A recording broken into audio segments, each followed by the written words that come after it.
Chapter 220. Outside Blue Hill City, Rose Manor. Sensing the abnormality outside, Mary gently moved to the huge floor-to-ceiling window in the room, lifted a corner of the curtain, and looked at the small black dots in the distant sky. Before they arrived, the surging and vast dragon aura had already surged over. Dragon aura was a mysterious thing that could not be seen or touched, but its impact on ordinary creatures was real and hard to avoid.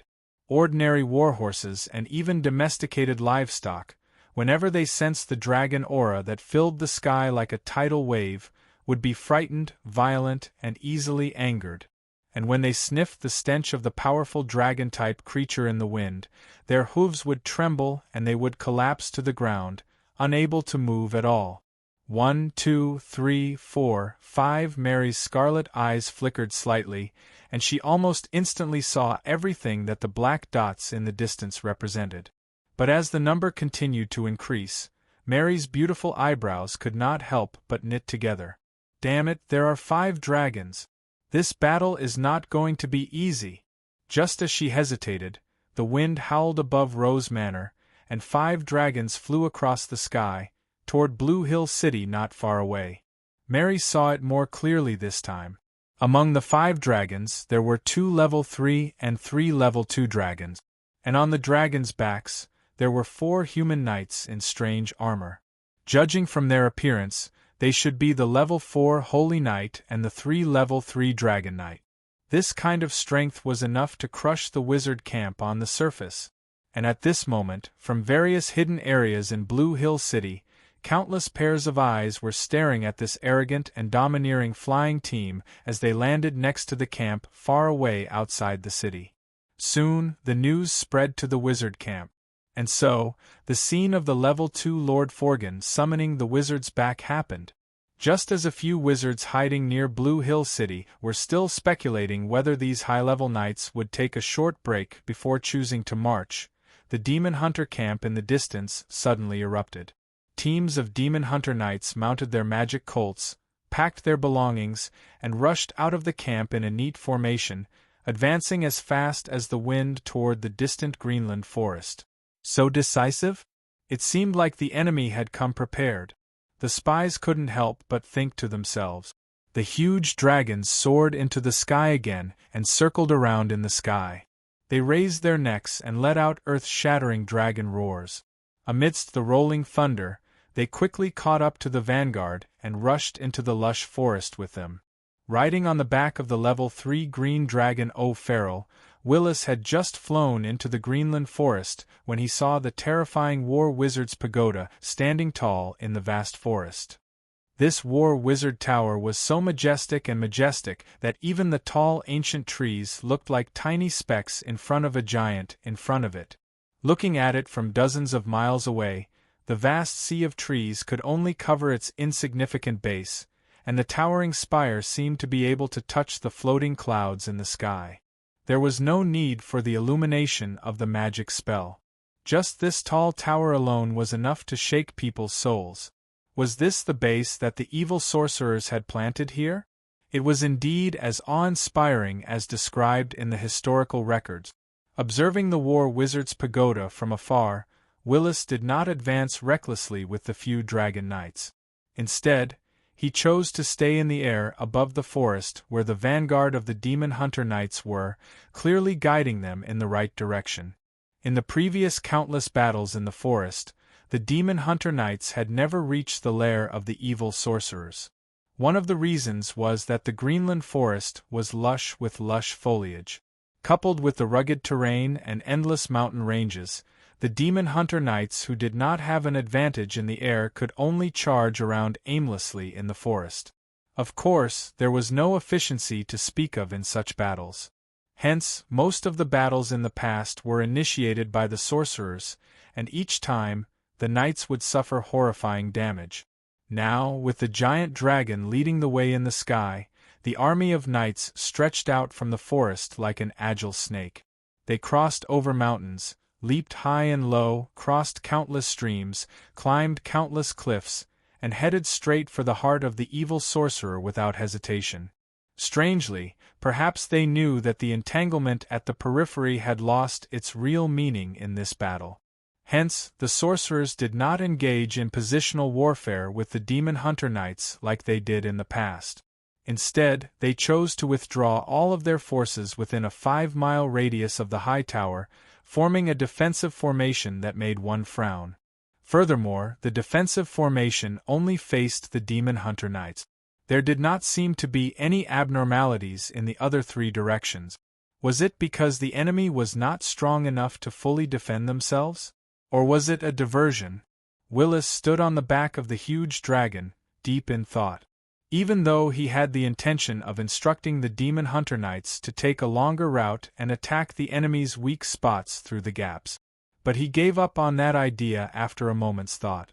Who knew if there were really no ambushes in those gaps? Rather than taking the risk of stepping on landmines, it was better to collide with the enemy head-on, than use the bravery and absolute numbers of the knights to crush all of the enemy's preparations. He no longer cared about any casualties in today's battle. As long as he could chase this bunch of terrifying evil sorcerers away, it would be worth it even if he had to sacrifice his team of 6,000 demon hunter knights here. 6,000 demon hunter knights.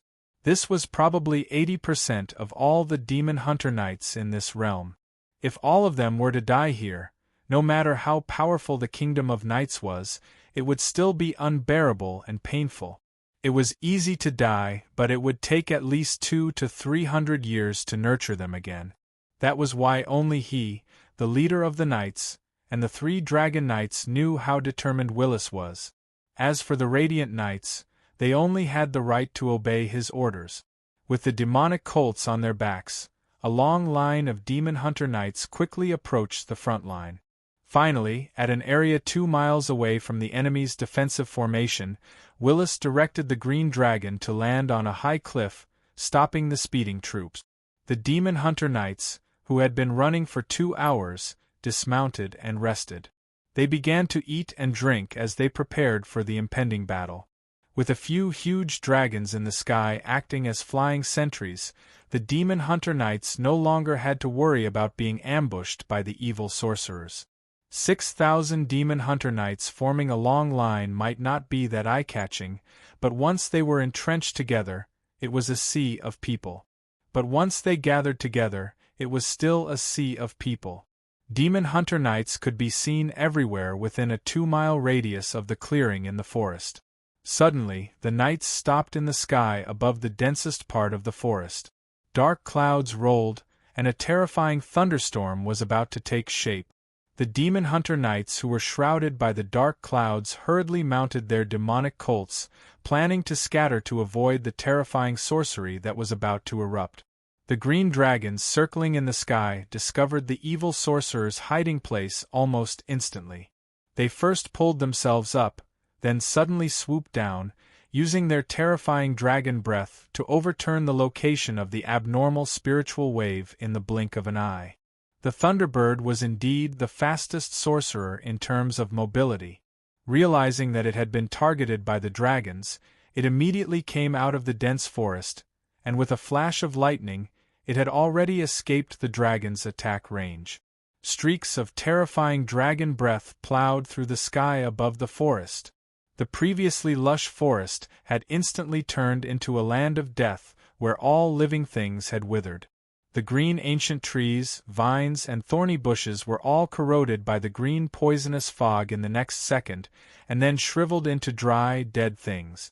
The flying speed of the dragons in the sky was very fast, and with just a slight dive, they were already close to the defensive position that the sorcerers had set up. When the strong and agile bodies of the 4 green dragons streaked through the forest, countless terrifying sorcery of different colors shot up from the ground, chasing after their tails.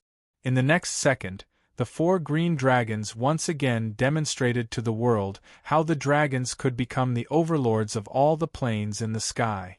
Their agile bodies could be seen quickly rolling and coiling in the air, with the sorcery that was tightly locked onto them, drawing countless colorful streaks of light in the sky. Every time they rolled and coiled, some sorcery would collide and automatically explode into fireworks behind them. When the sorcery behind them was no longer a concern, the green dragons nimbly turned around and annihilated the last few sorcery with a thick green dragon breath. Accompanied by loud dragon roars, the green dragons proudly soared into the blue sky, once again showing off their beautiful figures in the sky without a scratch. If it was not for fear of damaging the morale of his side, Grimm would not have been able to help but applaud the performance of the green dragons. What did it mean to be the overlord of the sky? What did it mean to be the ruler of the creatures of the plain? This was the naked display of the great power of the dragons. For those who still had unrealistic fantasies of slaying dragons, just by looking at the performance of the dragons, it was enough to understand the huge gap in strength between them and the dragons that was difficult to make up for. Compared to the dragons, the sorcerers were like a group of people who only knew how to stand there and cast sorcery. When it came to flexibility and effectiveness in battle, the dragons were more than 10 streets ahead of the sorcerers. However, most of the sorcerers did not care about this. Compared to the monsters in the material plane, the sorcerer's casting ability was not that outstanding. But in the sorcerer world, the sorcerers firmly occupied the dominance of the plane. Chapter 221. None of the Magi hiding in the shadows of the forest felt the slightest bit of fear in the face of a group of fearsome green dragons. Their gazes towards the green dragons became even more fervent. One of the dragon pets was just as eye-catching as others had described. Perhaps the dragon's actions had angered him, but a magus slowly rose from the forest 2 miles away from the dragons and confronted them from afar. He had an aged face and was dressed in a black robe. In his hand was a long staff that was enshrouded in a strong magical glow. It was the only Grade 2 magus in the magus camp, Forgan. A mere Tier 2 sorcerer was no threat to a group of adult green dragons. After all, even the weakest among them had the strength of a Grade 2 magus. Dragons had always dominated the material plane with their powerful flying abilities and strong physique.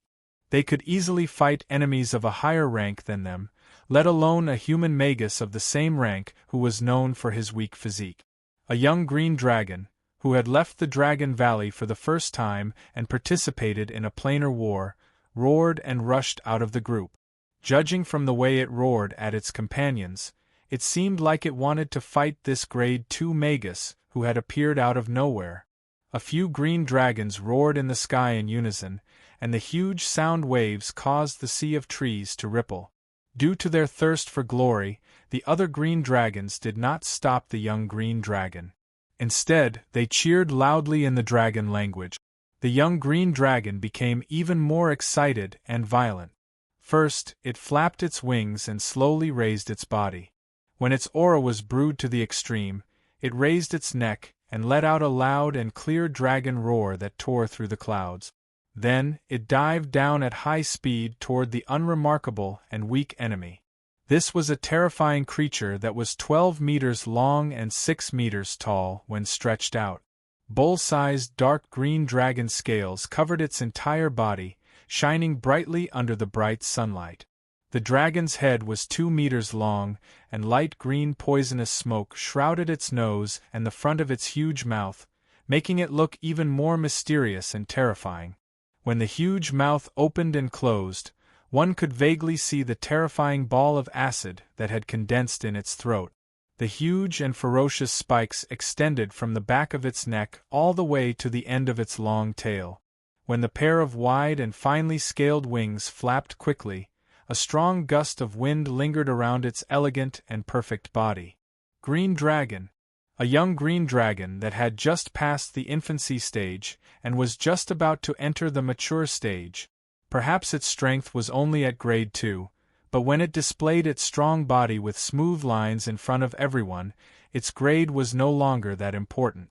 The Tier 2 green dragon let out a frightening dragon roar as it descended from the sky like a green meteor.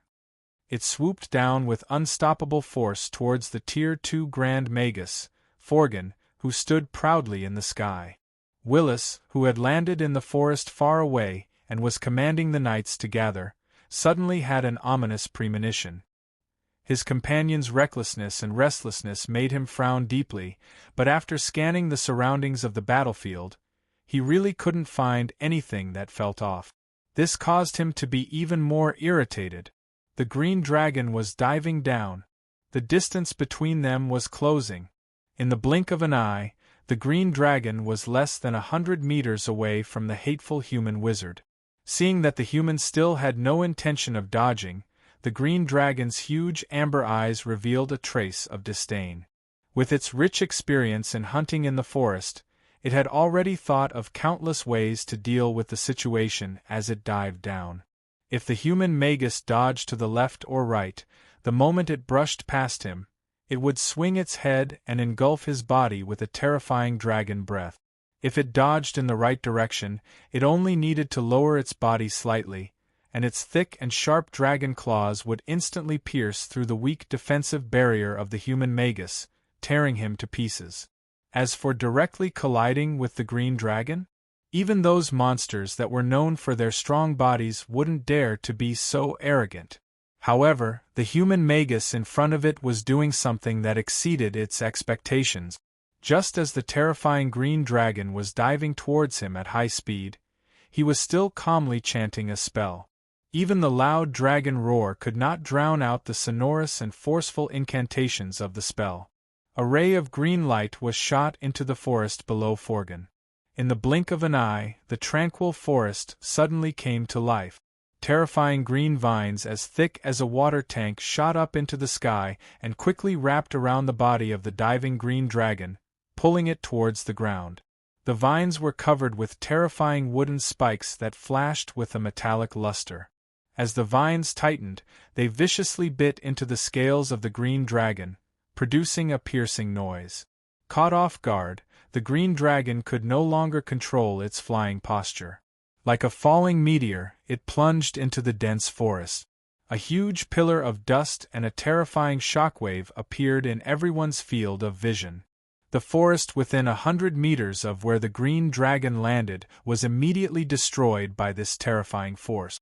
Countless broken trunks, branches, and splinters of wood shot out in all directions under the impact of the violent shock wave, causing the surrounding forest to ripple and the leaves to fall like rain. The Grade 2 green dragon shook its head in pain as it crawled out of the huge crater. Countless magi revealed themselves in the forest beside it, and terrifying spells rained down on it. The green dragon angrily stood up and spread its wings to escape from this group of despicable enemies. However, the lower part of its body suddenly tightened. Countless thick green vines drilled out of the ground and quickly spread over its body, firmly locking it in place. In the next second, amidst the green dragon's furious and frightened roar, the violent sacrificial explosion engulfed its body. The green dragon's magic resistance was indeed outstanding, but it still had its limits. Faced with so many terrifying attacks, even with the green dragon's thick skin, it could not help but let out a mournful cry. Knowing that the green dragon's magic resistance was high, the magi that came to surround it did not use pure elemental spells.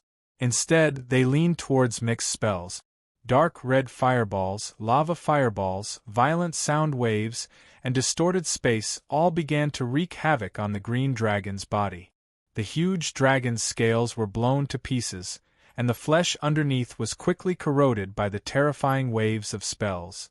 Just as the green dragon was frantically fighting against the waves of spells and the green vines, a few fellows rushed out from the forest to take advantage of the situation. There was a bloodthirsty demonic wolf whose fur had rotted and darkened, a terrifying berserk ape with bloodshot eyes that did not fear death, a slender vampire bat that screeched strangely, and 7 or 8 strange beetles with livor mortis spots on their backs and green wings. These wizard beasts took advantage of the time when the green vines entangled the green dragon and braved the Magi's fierce attacks to pounce on the green dragon's body, frantically gnawing on the exposed flesh. The pain of being bitten by thousands of insects made the green dragon wish it was dead. It opened its mouth, and a continuous stream of terrifying green poisonous fog engulfed its body. The corrosive poisonous fog killed a large number of enemies in an instant. All the wizard beasts that were enveloped by the poisonous fog dissolved into a sticky green liquid, as if they had been thrown into a pool of acid. Even their hard bones could not be preserved. The fragile vampire derivatives bore the brunt of the attack. Once they came into contact with the poisonous fog, they shrieked in pain and turned into a puddle of green liquid. However, the strange beetles did not seem to care about the rank 2 green dragon's poisonous breath at all. They continued to gnaw on the green dragon's flesh. The green vines also seemed to have a high resistance to corrosion, so they were not destroyed by the green dragon's breath. The green dragon was enraged to the extreme. Its body, which was riddled with holes, struggled desperately in the entanglement of the vines. Its bone dragon tail, which was like a huge meteor hammer, swept across and finally smashed a strange beetle into minced meat. Strange, sharp insect hisses sounded in the forest. Many of the beetles seemed to have received some sort of instruction, and they all crawled to the green dragon's abdomen and began to gnaw on it with all their might. This position was not bad. With the green dragon's huge body, it was really hard to attack this part of the body when it was inconvenient to move. Resonant dragon roars sounded one after another, and the sky was filled with the green dragon's huge body in an instant. With the dragon knight on its back, the other 3 green dragons swooped down like sharp arrows, as if they were trying to save their comrades. Wizard Forgan, who was still standing on top of the trees, waved his magic staff. Thick green vines shot up into the sky from the nearby forest, wrapping around the green dragons. Swoosh, swoosh, swoosh, 3 blinding suns suddenly lit up on the green dragon's back. The violent and condensed energy blades swept down and collided with the green vines. The vines could withstand the green dragon's strong acid breath, but they could not withstand the ferocious sword aura of the rank 3 dragon knight. In an instant they were cut into pieces. Taking advantage of the green vine's temporary retreat, the 3 dragon knights slashed at the trapped green dragon's body a few more times. The vines that were sticking out from the ground were immediately cut down. The green dragon broke free from its bindings in anger. It used its big mouth to force away the enemies around it, and with all its might it leapt up into the sky. Unfortunately, the dragon's heavily damaged wings could no longer support it in the sky. Its left wing was already bent and drooped by its side, unable to extend. The tip of its right talon was also missing a section, and there were a few large holes in its membrane. The injuries on its chest, ribs, and lower abdomen were especially serious. Most of its scales were gone, and the flesh below was a bloody mess. Through the missing flesh, one could see the green dragon's thick tendons and white bones. With such a serious injury, it was obvious that it could no longer fly. After struggling a few times in the air, the green dragon fell down with a howl. A green dragon with an even larger body swooped down, braving the waves of witchcraft that soared into the sky. It extended its thick and solid hind claws and grabbed its companion's body. It flapped its wings with all its might and flew higher and higher with difficulty. The dragon knights soared on the green dragon's back, danced in the air, and streaks of beautiful flame blades slashed out, annihilating the oncoming witchcraft in the terrifying sword light. But even so, the berserk sorcery that escaped still caused the 2 green dragons to groan. If it weren't for the fact that their scales and skin had the same resistance to magic, they would have been knocked out of the sky by the wizards long ago. 2 thick green breaths engulfed the nearby forest, and the other 2 dragon knights rode their green dragons to help. The evil wizards hurriedly dodged the green dragon's terrifying breath and the dragon knight's frightening sword light, finally reducing the burden on the 2 green dragons. Chapter 222. In the first round of battle, it looked like neither side had lost any members, but the knights had clearly lost a large force. Willis was furious at his green dragon companion's injuries, but he gritted his teeth and endured it. He waved his hand, and the team of demon hunter knights, who had already gotten into formation in the forest, slowly advanced. He would return the humiliation and damage the wizards had inflicted on him tenfold, no, 100-fold. And the price the enemies had to pay was their lives. Willis could already tell that there were not many wizards on the other side, no more than 20 of them. And most of them were low-level wizards. There was not a single high-level wizard that Willis felt respect for. If the enemy only had this much power, he would not even need the team of Demon Hunter Knights to lead the charge. He would just need to lead the Dragon Knights, and they might be able to wipe out this group of evil wizards. But for some reason, he would feel an indescribable fear every time he saw the giant wizard's pagoda not far away through the mottled shadows of the trees. It was as if there was a terrifying demon there with its mouth wide open, waiting for him to come to it. It was because of this fear that Willis forcefully recalled the green dragons and ordered the Demon Hunter Knights to attack instead. If the enemy really had any terrifying traps at the wizard's pagoda, the 6,000 Demon Hunter Knights would be able to flush them out. And all Willis had to do was lead the team of green dragons to deal the most lethal blow to the enemy once they revealed their ugly bodies. The team of green dragons were the daggers that could slice the enemy's throat, while the Demon Hunter Knights were the hammers that could break through the enemy's hard shell. He was very clear about this. 11 burly radiant knights appeared at the front of the team. Each of their bodies was surrounded by a strong energy light. They would be the first to launch the fiercest charge against the enemy. As for the 98 Spellbreaker Knights, they were in groups of 2. Behind each group was a team of 100 Demon Hunter Knight. In the dense forest, there was no flat path for them to charge forward. However, squads of knights in bright armor lowered their visors and slowly advanced forward on their magic colts. The majestic aura of thousands of people made all the wizards who witnessed this scene feel a little fearful. The knights had already begun to pick up speed. Wizard Forgan gently rubbed the snake eye ring on his left pinky as he watched the Iron Knights approaching step by step.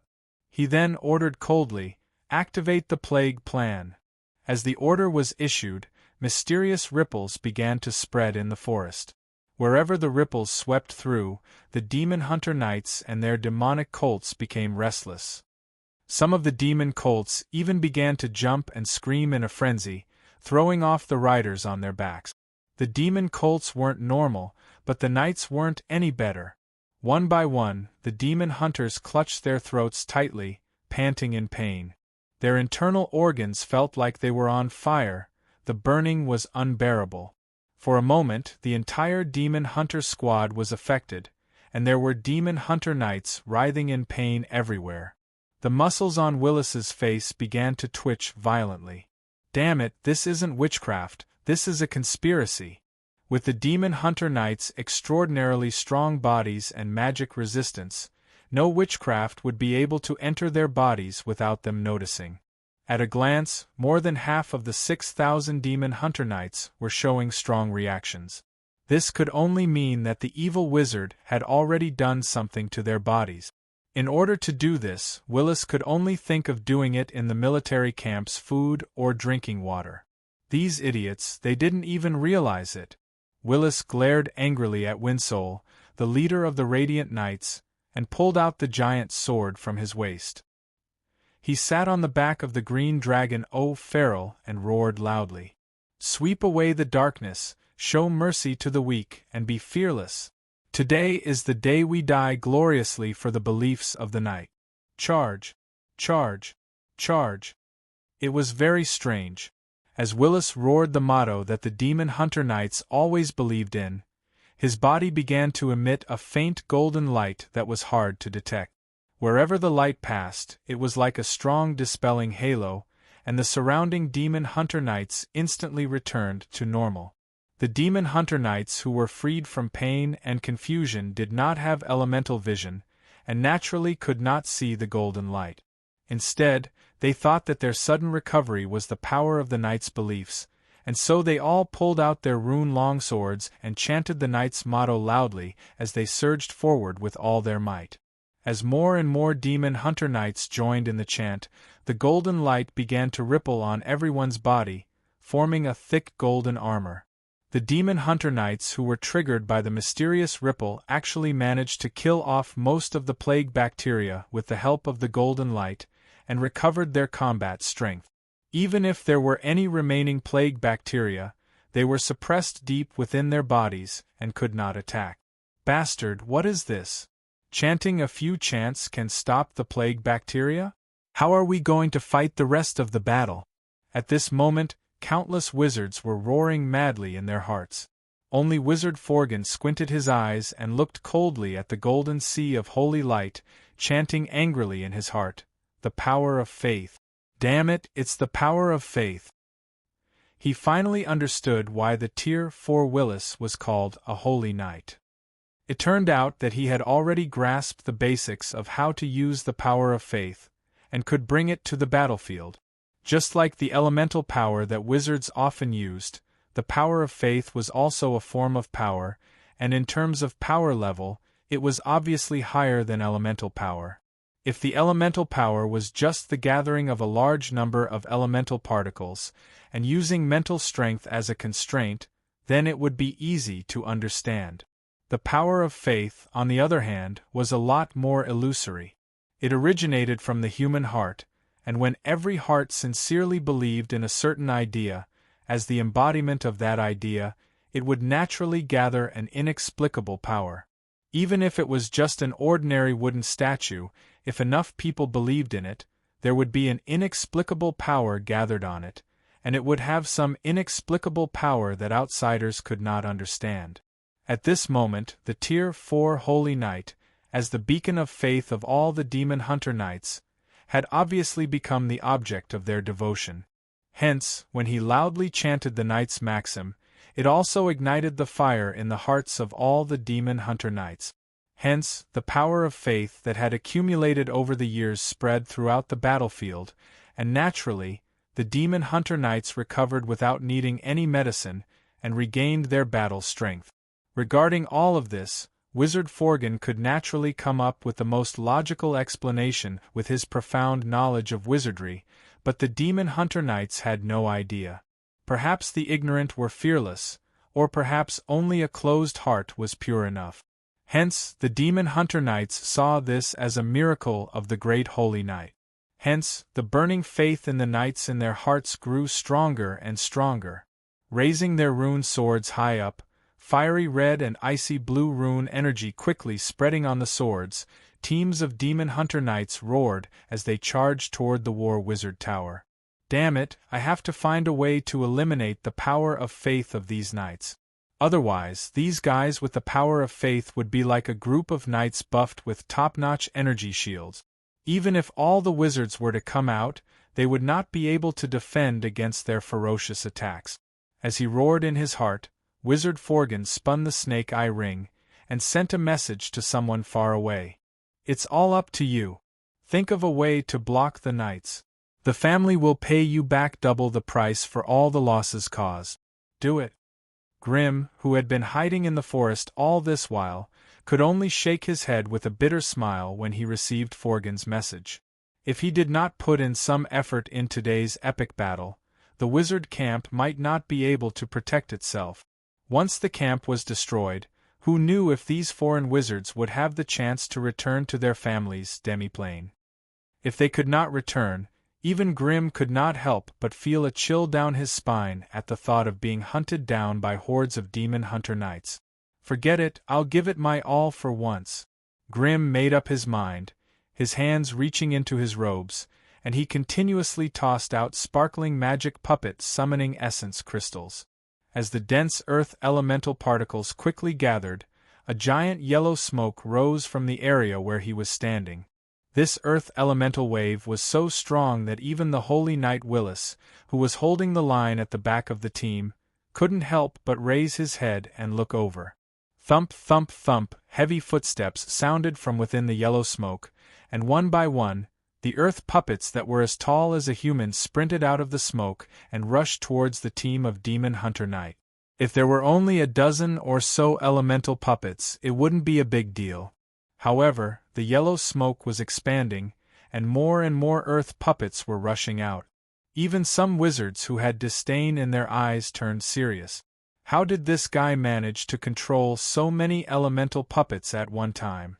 What surprised everyone even more was that, as the yellow smoke ball trembled violently, a thick python made entirely of rocks popped its head out and slithered out quickly.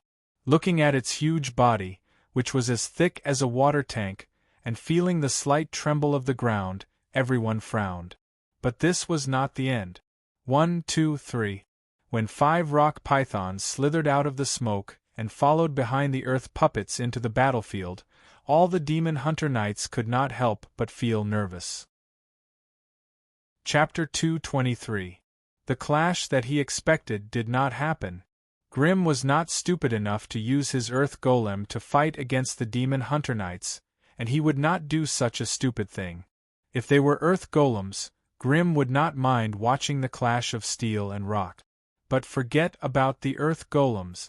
One by one, the earth puppets had already sunk into the ground before they could even touch the demon hunters. Then, mud pillars that were half the height of a human and as thick as a child's arm rose from the ground and lined the path of the demon hunters in an orderly manner. The demon hunter knights were indeed the pinnacle of combat power in this plane. Each and every one of them possessed superior riding skills and agility than an ordinary person. They commanded the demon colts beneath them to jump high and low, sometimes even leaping up from the tall ancient trees to avoid the obstacles of the mud pillars. On the other hand, the Radiant Knights and the Magic Breaker Knights, who occupied the front of the team, unleashed their flame blades and frost blades with all their might, destroying all obstacles in their way. Faced with such a strong enemy, the earth golems in charge of blocking the path could only change their tactics and use a large area of mud to block the way. Patches of mud pillars, stone forests, patches of quicksand swamps. Although the earth demon puppets didn't kill any of the demon hunters, they effectively delayed and hindered their advance. While the demon hunters were in chaos, the earth golems emerged from the forest from time to time, throwing mud spears and small area of effect earth spears to attack the enemy. The battlefield was filled with small skirmishes between the earth golems and the demon hunters. The aggressive attacks of the earth golems also disrupted the orderly formation of the demon hunters, turning the battlefield into countless small chaotic battle circles. Unfortunately, the attacks of the earth golems were weak. Their mud spears could not penetrate the golden armor of the demon hunters. Instead, some of the earth golems that could not escape underground in time were chopped into pieces by the demon hunters that charged at them. Almost 100 earth golems were reduced at a speed visible to the naked eye. The only earth golems that could be killed were the 5 rock pythons. Every time they drilled out of the ground, they would spit sand and stones and bite ferociously, causing the demon hunters to lose their horses. No matter how powerful the armor of faith was, it could not withstand the weight of a rock python that weighed more than 10 tons. All the demon hunters that were targeted by the rock python were turned into a pile of bloody paste. However, every time the rock python charged into the battlefield, its thick body would be chopped into pieces by the berserk knight's battle techniques, and rocks would shatter into pieces. Once the damage was severe, the rock python could only dive into the ground and wait for its body to automatically regenerate. Most of the time, these rock pythons with the strength of advanced or quasi-sorcerers could only mess up the enemy's battle line. It was unrealistic to expect them to kill the demon hunters on a large scale. After Grimm released all his stock, he handed over the command of the magic puppets to the AI chip in his mind. With the AI chip's superior view of the battlefield, as well as its meticulous and dynamic commands, although the number of magic puppets was decreasing, they were still able to restrain the entire army of knights. With the help of the AI chip, Grimm no longer needed to spend so much effort controlling the hundreds of consciousness nodes. He only needed to focus on the Grand Pyromancer title. Grimm roamed freely on the battlefield. He had transformed into a terrifying 3-meter-tall Balrog. Elemental flames were spewing out from his body as he slowly walked on the battlefield. Wherever he passed, the soft black soil would be baked into semi-molten lava. A path of black and red lava could be clearly seen. Grim held the flame scepter in his right hand and the secret voodoo scroll in his left. He flipped the pages of the ancient voodoo scroll in his hand, adding a sense of mystery to the scroll. Grim did not want to use the 6 instantaneous spells stored in the secret voodoo scroll. In order to maximize his combat power, he had replaced the 6 instantaneous spells with the terrifying Molten Core, Flaming Storm, and other large-scale fire elemental spells, using them to attack the demon hunters? To be honest, Grim did not want to use them. Grim moved slowly as he waved the flame scepter in his hand, throwing lava fireballs at the densest area of the demon hunters. As for those who dared to charge at him, Grim would blast them into pieces with a barrage of fireballs. The armor of faith might be able to help them resist simple witchcraft attacks, but against the incessant barrage of fireballs, even the thickest armor would be of no use. The demon hunters who were charging forward while chanting the knight's motto were blasted to the ground by the sudden explosion of fireballs. Before they could get up from the ground, follow-up fireballs flew over, breaking through their armor of faith in a way that stacked damage, blowing up the armor on their bodies, and engulfing their bodies with a raging, scorching tide of flames. After all, the demon hunters were made of flesh and blood. Without the protection of energy and armor, their excellent magic resistance was a joke in the face of the violent fireballs. The fireballs exploded, and blood and flesh splattered everywhere. The demon hunter knights who were engulfed by the chain fireballs could not escape from the area of the flames. Their bodies, along with their demonic colts, would be blasted into unrecognizable pieces of flesh and blood in a matter of seconds. Most of the rune arrows that they fired back were blocked by Grim's lava shield. Ever since Grim's defensive spells were upgraded from the fire shield to the flame shield, and now the lava shield, his defensive power had increased to an unimaginable level. Until now, it was impossible to destroy the lava shield in one go without an attack of more than 150 degrees.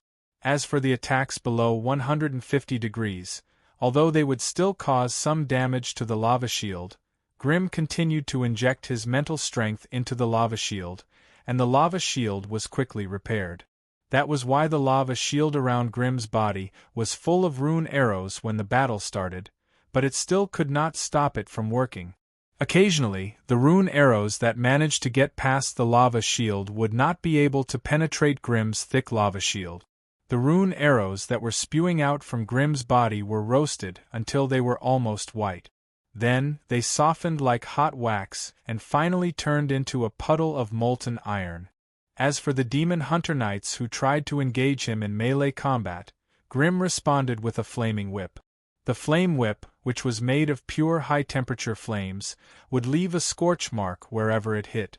If one got entangled by the flame whip, their flesh and blood would be ignited in the next second. Although Grim was an elemental sorcerer, when he transformed into a Balrog, his combat power was comparable to that of an abyssal Balrog. If he was far away, he would bombard the enemy with fireballs. If he was close, he would use the flame whip, and if he got any closer, he would switch to a giant flaming sword. A 3-meter-tall flame man wielding a giant flaming sword made of flames and lava would be enough to chop down a large group of people even without the help of martial arts. Not to mention touching such a tyrannical weapon, even if one were to get a little closer, one would be able to feel the oppressive pressure and the burning sensation of the world.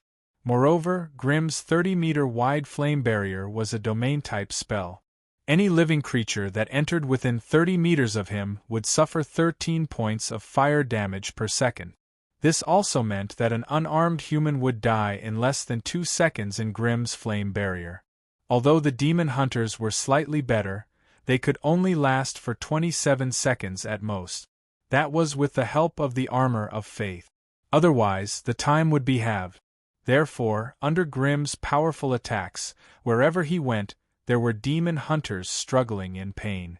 Behind him, there were piles of demon hunters that were blasted into charcoal. Of course, Grim's unscrupulous slaughter had angered the Radiant Knights who led the team. One by one, they slapped their demon colts, raised their rune swords that were as bright as torches, and roared as they charged towards him. Grimm had no intention of fighting the Radiant Knight. Whenever this happened, he would pause for a moment, and with a burst of magical flames, his tall flaming body would disappear without a trace. Of course, in the next second, the terrifying Balrog would appear in another area 100 meters away. The wind breath monster was overseeing the entire situation, and the earth golem was joking around. The entire chaotic battlefield was as clear as an unfolded book in Grimm's mind. Not a single change in any battlefield or individual within a 3-kilometer radius could escape his all-encompassing spiritual senses. At every moment, countless blurry information was being fed back to him from his consciousness. With the AI chip's massive data filtering and analysis, Grimm was able to clearly grasp the situation around him, allowing him to walk on the most optimal path. There were no Radiant Knights in the battlefield he was involved in, and he would not be surrounded by a large group of magic-breaking knights along the way. As for the demon hunters who were crippled but determined, as long as they did not join forces, they would not pose a threat to Grimm. The battlefield was chaotic, and there were many magi who took the opportunity to sneak in and start a massacre. There was also a large number of earth golems and wizard beasts rampaging in the battlefield. The Radiant Knights who wanted to find trouble with Grimm chased after him for a while, but their attention was attracted by the new enemies, and they fell into a sudden battle. Chapter 224. Grimm shook his head as he looked at the Windsoul Knight shrouded in dazzling energy. He then left with a flame leap. 100 meters away, in a sparse forest, more than 100 demon hunters under the leadership of 2 magic-breaking knights were killing a pack of wolf-shaped wizard beasts. The sudden explosion of a flame ring was right in the middle of them. Red light burst out, and the scene blurred and shook. Grimm had appeared in the field. When his vision stabilized, Grimm stood up straight and looked at the demon hunters riding on their magic colts. His face made of flames finally revealed a sinister smile. A faint red flame barrier shot out and quickly enveloped the surrounding area of 30 meters. All the trees, shrubs, vines, and other plants in the area began to wither and burn. Even the ground was scorched black. Thump, thump, thump, the sound of the rune bow's bowstring could be heard. Rune arrows condensed with frost energy froze the lava shield into a blue ice shield. Occasionally, 3 or 4 rune arrows would penetrate through the gaps and hit Grimm's flaming body, leaving a flash of blue light in the midst of the crimson flames. Grimm roared and waved the flame scepter in his hand. First, he summoned a terrifying 10-meter-tall giant fire spirit. Then, he lightly tapped the tip of the scepter and bombarded the area around him with violent lava fireballs. The valiant demon hunters weaved in and out of Grimm's surroundings. Every time they brushed past him, they would use their frost swords to leave eye-catching sword marks on Grimm's body or shield. However, they were met with violent and ferocious lava fireballs or chain fireballs. Grimm had also discovered that in the chaotic battlefield, there was no time or space for those so-called powerful spells to be used. When you found and locked on to an enemy with a high value for money, you would start to cast a powerful spell such as Core Explosion.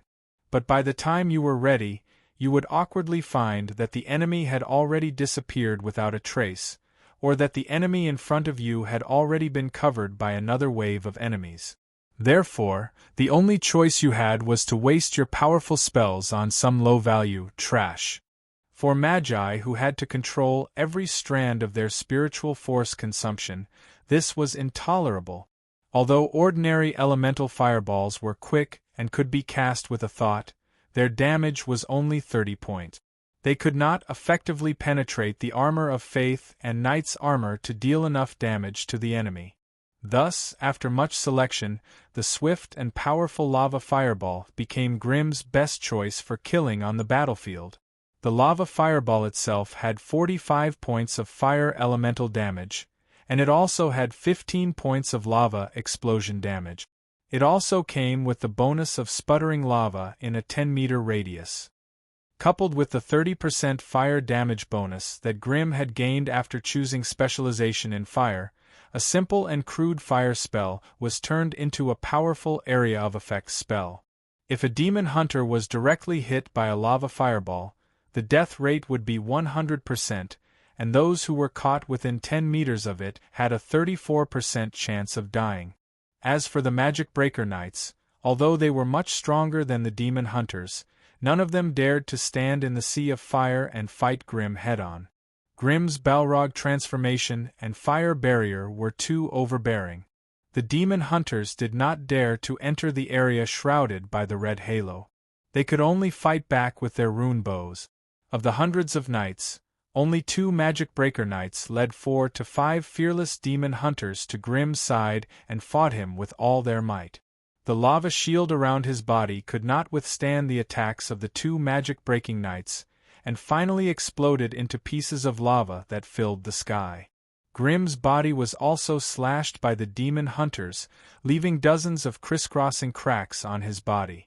Scorching flames and terrifying magma gushed out from the crevice, igniting a demon hunter knight who was standing beside Grimm. He cradled his scorched face, which was covered in blisters, and crawled on his demon colt. He screamed shrilly as he escaped from the battlefield.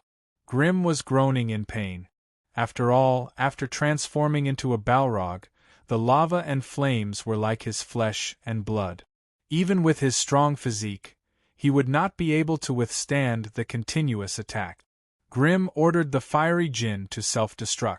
Taking advantage of the fact that the enemies around him were stunned by the shockwave of the flames, Grimm quickly chanted a spell and killed a Magic Breaker Knight with a powerful molten core explosion. Only then did he move to another location amidst the flames.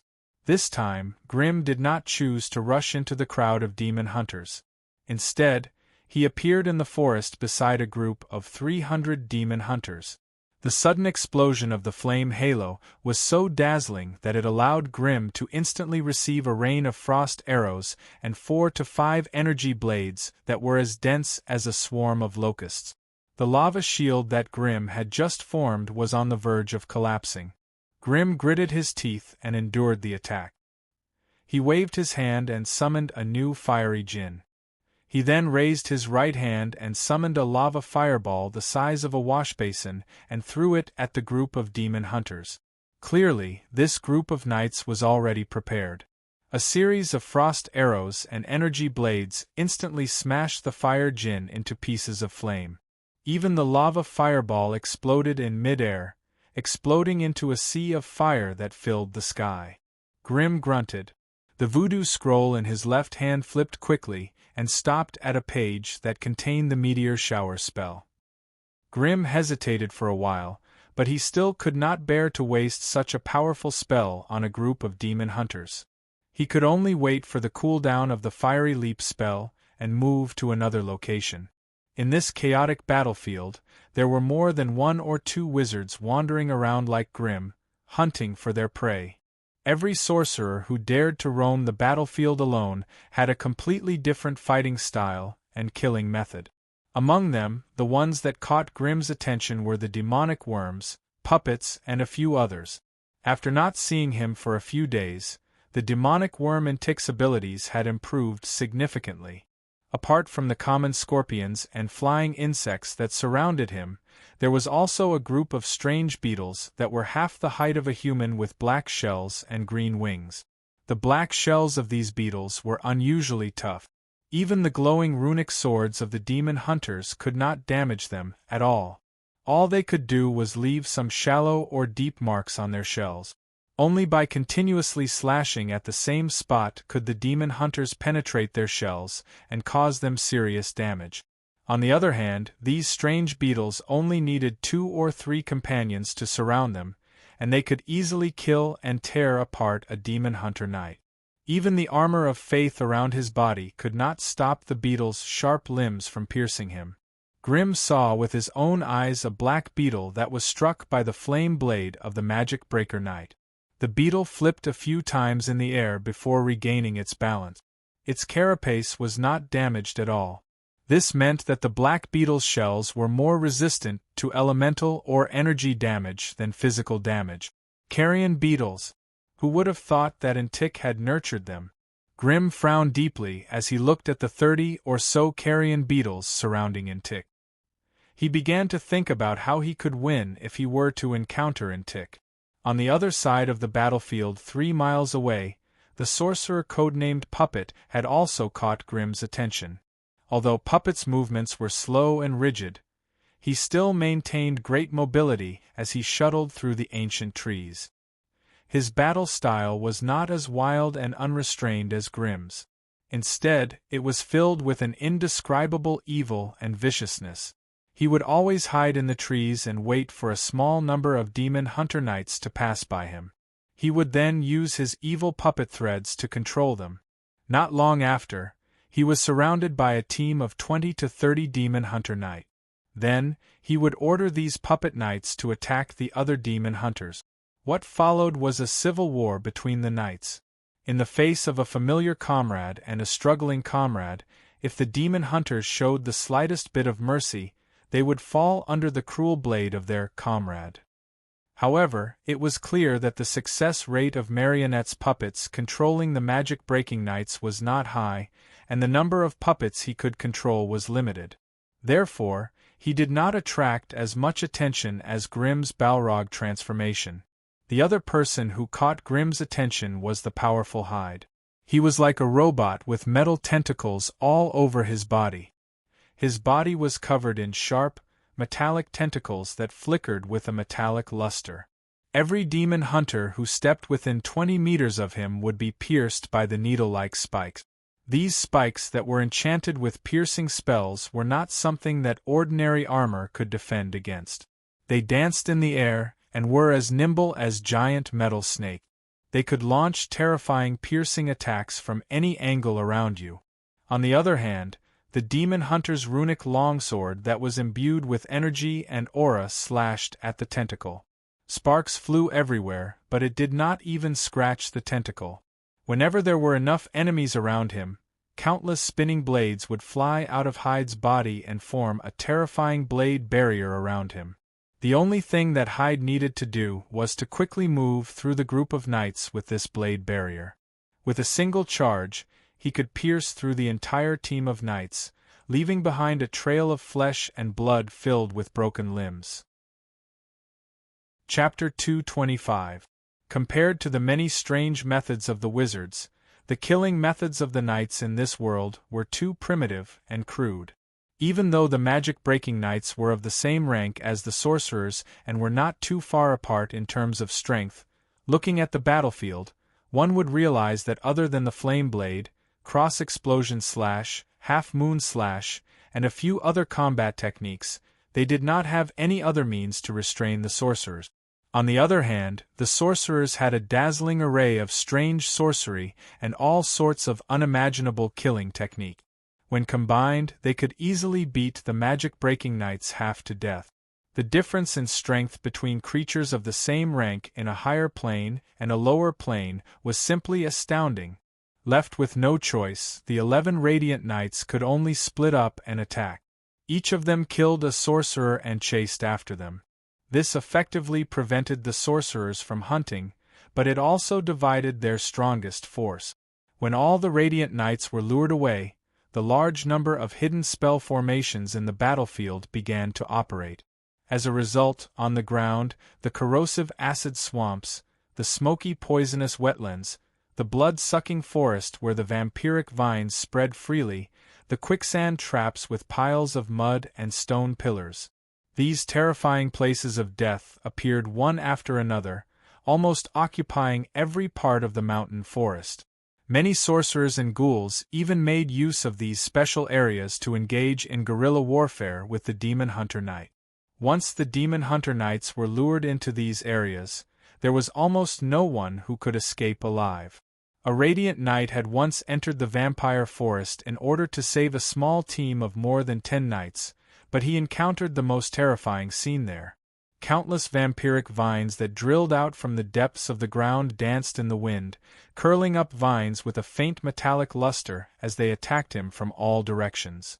Moreover, each vine was covered with terrifying thorns, and one could even see the terrifying mouth of a lotus petal at the tip of the vine.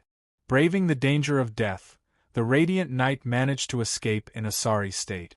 When he came out, there were still a few tentacles on his armor that had been chopped off. These tentacles were still twisting, and the sharp thorns scraped against the armor, making creaking sounds. As for the demonic colt beneath the radiant knight, it was drenched in the terrifying green juice. Green smoke rose from the corrosive acid, accompanied by a pungent stench. The leader of the knights, Winsole, raised his head and looked at the distant battlefield. He saw with his own eyes that 7 to 8 demon hunters had accidentally entered the acid swamp while they were chasing a group of wizard beasts. Half of the members were careless and fell into it. Together with their demonic steeds, they were corroded into charred skeletons in the blink of an eye. The remaining members were pounced on by the ghouls, and the two sides began a bloody battle to the death. The forest was also filled with poisonous fog. When a squad of demon hunters barged into it, they could only vaguely hear angry roars and roars, as well as the roars of ferocious beasts, but they couldn't see anything inside. Naturally, the team of demon hunter knights didn't appear in front of everyone again. The lands of absolute death were like death traps that devoured people without spitting out their bones. Any demon hunter knight who barged in would not be able to escape unscathed. They had also divided the vast forest into many fragmented battlefields, making it difficult for the demon hunter knights to gather into an army and launch a tide-like charge. "Sir, what do you think?" Winsole turned his head to look at the great holy knight Willis, feeling sorry for them. "Get them to continue advancing. Make sure to avoid the dangerous areas of the enemy. No matter what, we must destroy the enemy's wizard tower. I will get the dragon knights to cooperate with you." Willis's majestic body stood tall on the green dragon Offrel's back as he answered without hesitation. "Then I will lead the troops from the front. Thank you for taking care of this place, sir." It had only been an hour of battle, but there were already 500 to 600 demon hunters who had fallen in this forest. Their sacrifices were only exchanged for 2 to 3 times the number of wizard beasts and ghouls. As for those evil wizards, they were like venomous snakes hiding in a dark cave. They could not find the best opportunity to attack, so they kept lying in wait. When you suddenly saw them, you would only see their disappearing silhouettes after killing them. Seeing this scene, Winsole, who had been holding the line at the back, could not take it anymore. He led the 1,500 demon hunters to the battlefield. Behind them, the holy knight Willis raised his head and let out a strange deep roar.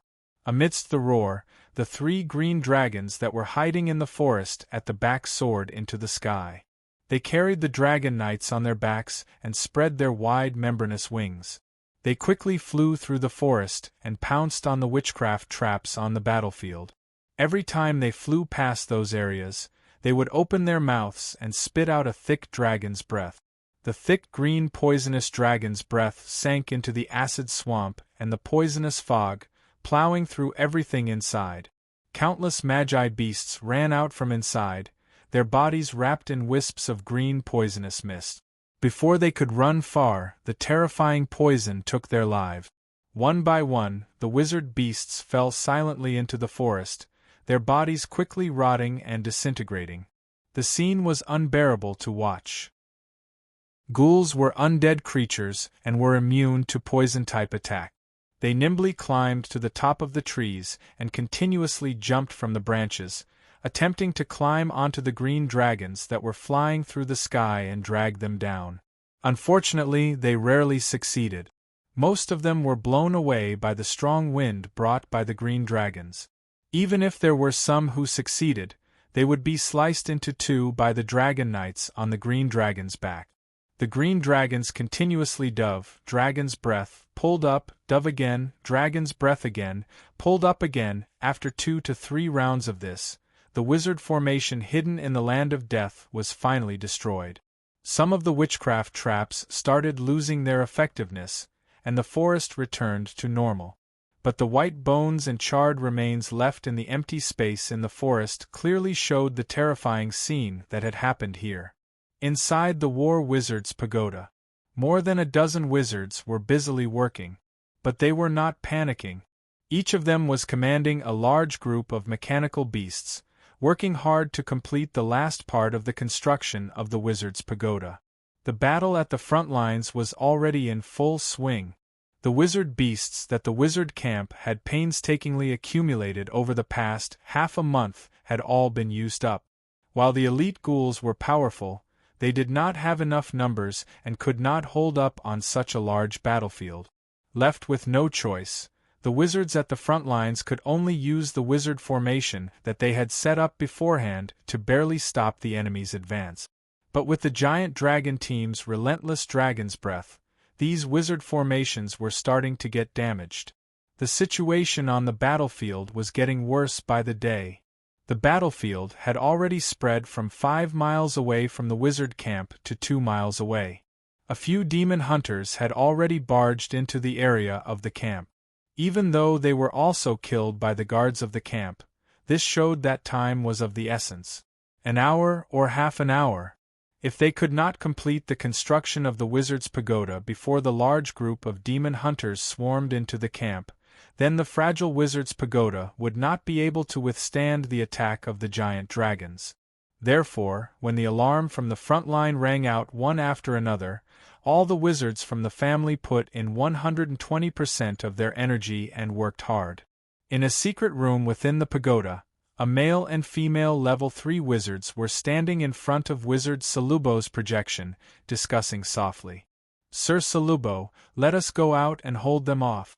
As long as we devour 1 or 2 giant dragons, we should be able to slow down their advance. That way we can buy a little more time for the wizard's pagoda." The one speaking was a female wizard in a green robe. Her face was hidden in a layer of green fog, making it impossible to see her face clearly. But when she said the word devour, the greed and urgency in her tone was evident. Even though the wizard in a purple robe standing on the other side did not hide himself, the eerie purple eyes that covered his entire body were exceptionally frightening. On his exposed neck, face, and hands, there were countless slightly blinking purple eyes. These eyes were obviously not some kind of decoration, but something that actually existed. When they opened at the same time, rolling their eyeballs and peering in all directions, anyone would feel their hairs stand on end, and their hearts would involuntarily feel a sense of reverence. "That's right, Sir Salubo. Let Sana and I go out and fight for a while. It shouldn't be a problem to exterminate those green dragons." It was rare for the purple-eyed wizard to speak up in agreement with his companion. "No. Both of you focus too much on physical strength, and your analysis of the laws of the mutated dimension has yet to be completed. Under the restrictions of the laws of the dimension, how much power can you use?" The projection finally opened its eyes and asked coldly. The purple-eyed wizard furrowed his brows and answered uncertainly, "About 45%. The other wizard in a purple robe also forced a smile. "I can only use 35% of my power." "Humph," the projection said disdainfully. "This bit of power will only allow you to reach the peak of level 2.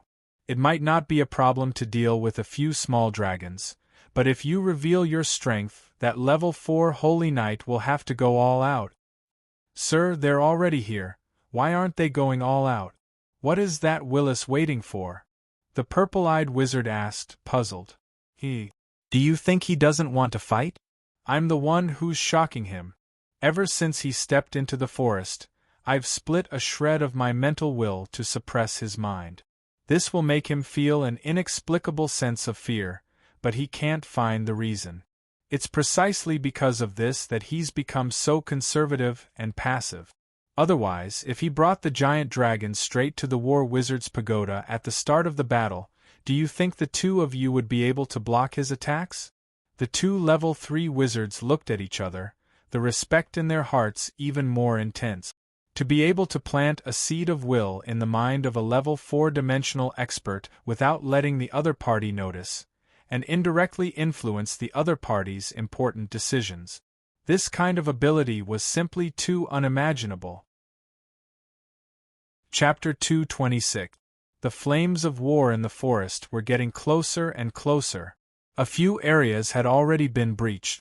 Atop their demonic colts, the demon hunter knights wielding their dazzling longswords appeared at the edge of the wizard camp, engaging in a life-and-death battle with the wizard beasts, mechanical beasts, and ghouls that were guarding the area.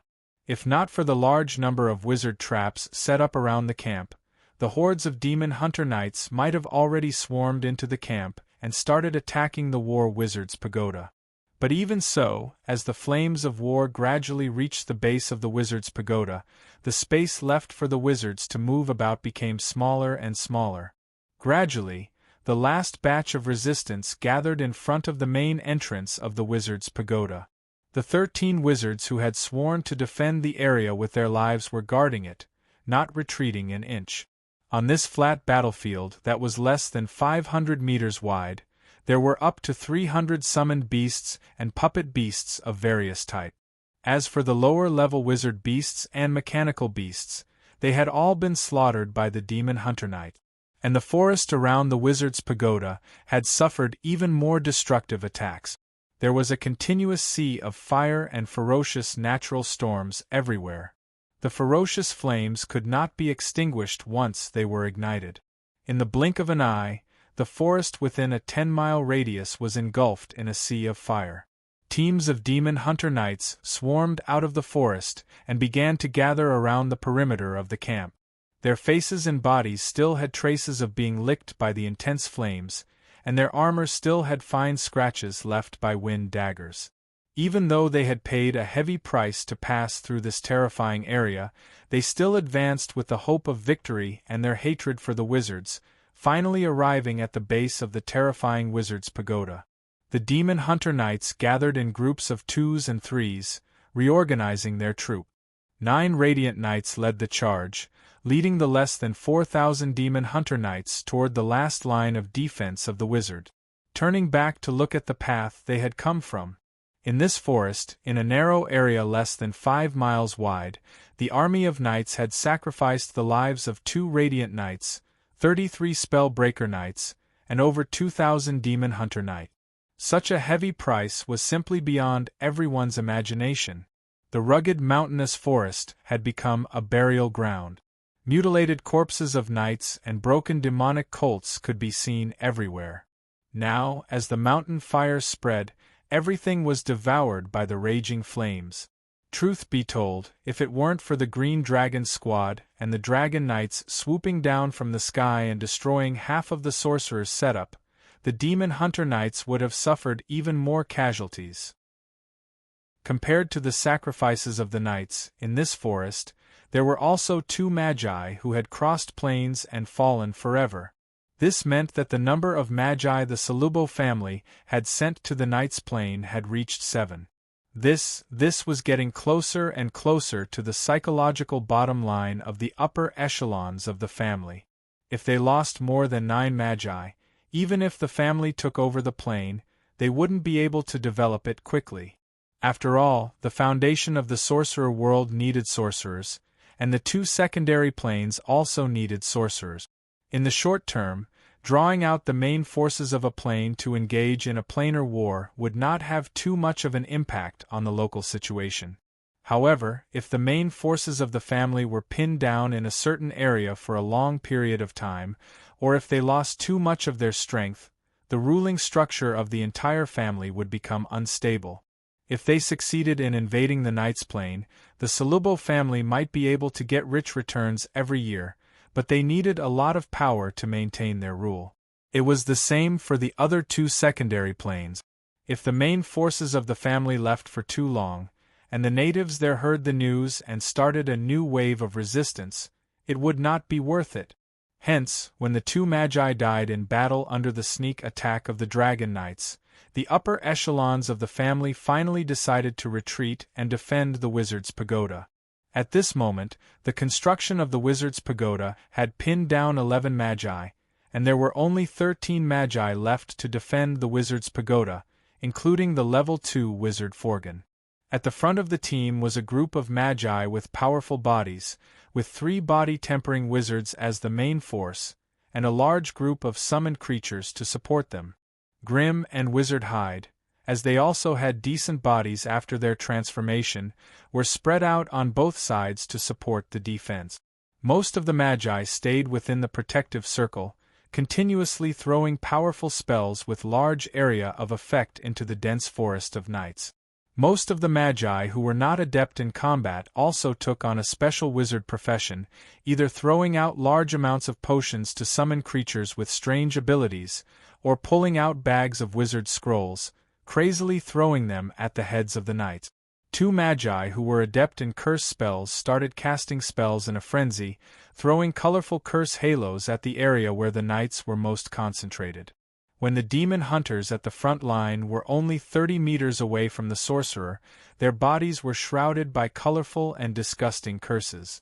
Not only did they feel dizzy and weak, but they also felt as if they were covered in a thick layer of mud. Their movements became abnormally slow. Even the most violent charge of the knights was reduced to a comical slow motion. All kinds of terrifying magical plants sprouted from the ground, curling around, piercing, or sucking blood. It was a huge problem for the demon hunter knights who were struggling to advance. The demon hunter knights at the back were blocked, so they could only put away their swords and switch to their rune bows. Flame and frost arrows rained down on the area defended by the magi. Normally, such attacks with weak elemental damage would not have posed any threat to the magi. However, the magi were outnumbered, and the magi were severely weakened.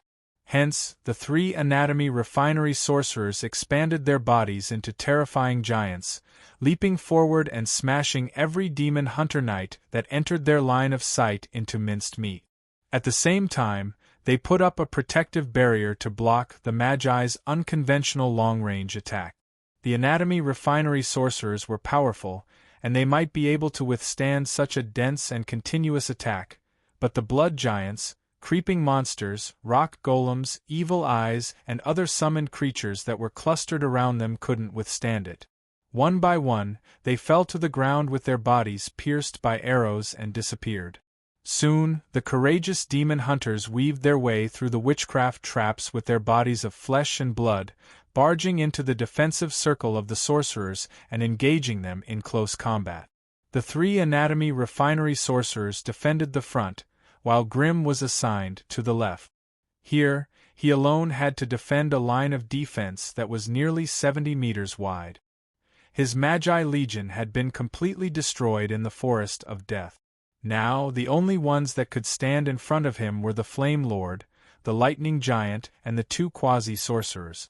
Once upon a time, the Lightning Giant was Grim's main Magi.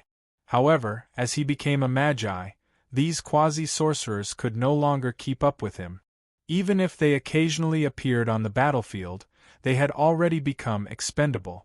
However, no matter how difficult the situation was, he was still in a much better situation than Wizard Hyde on the other side.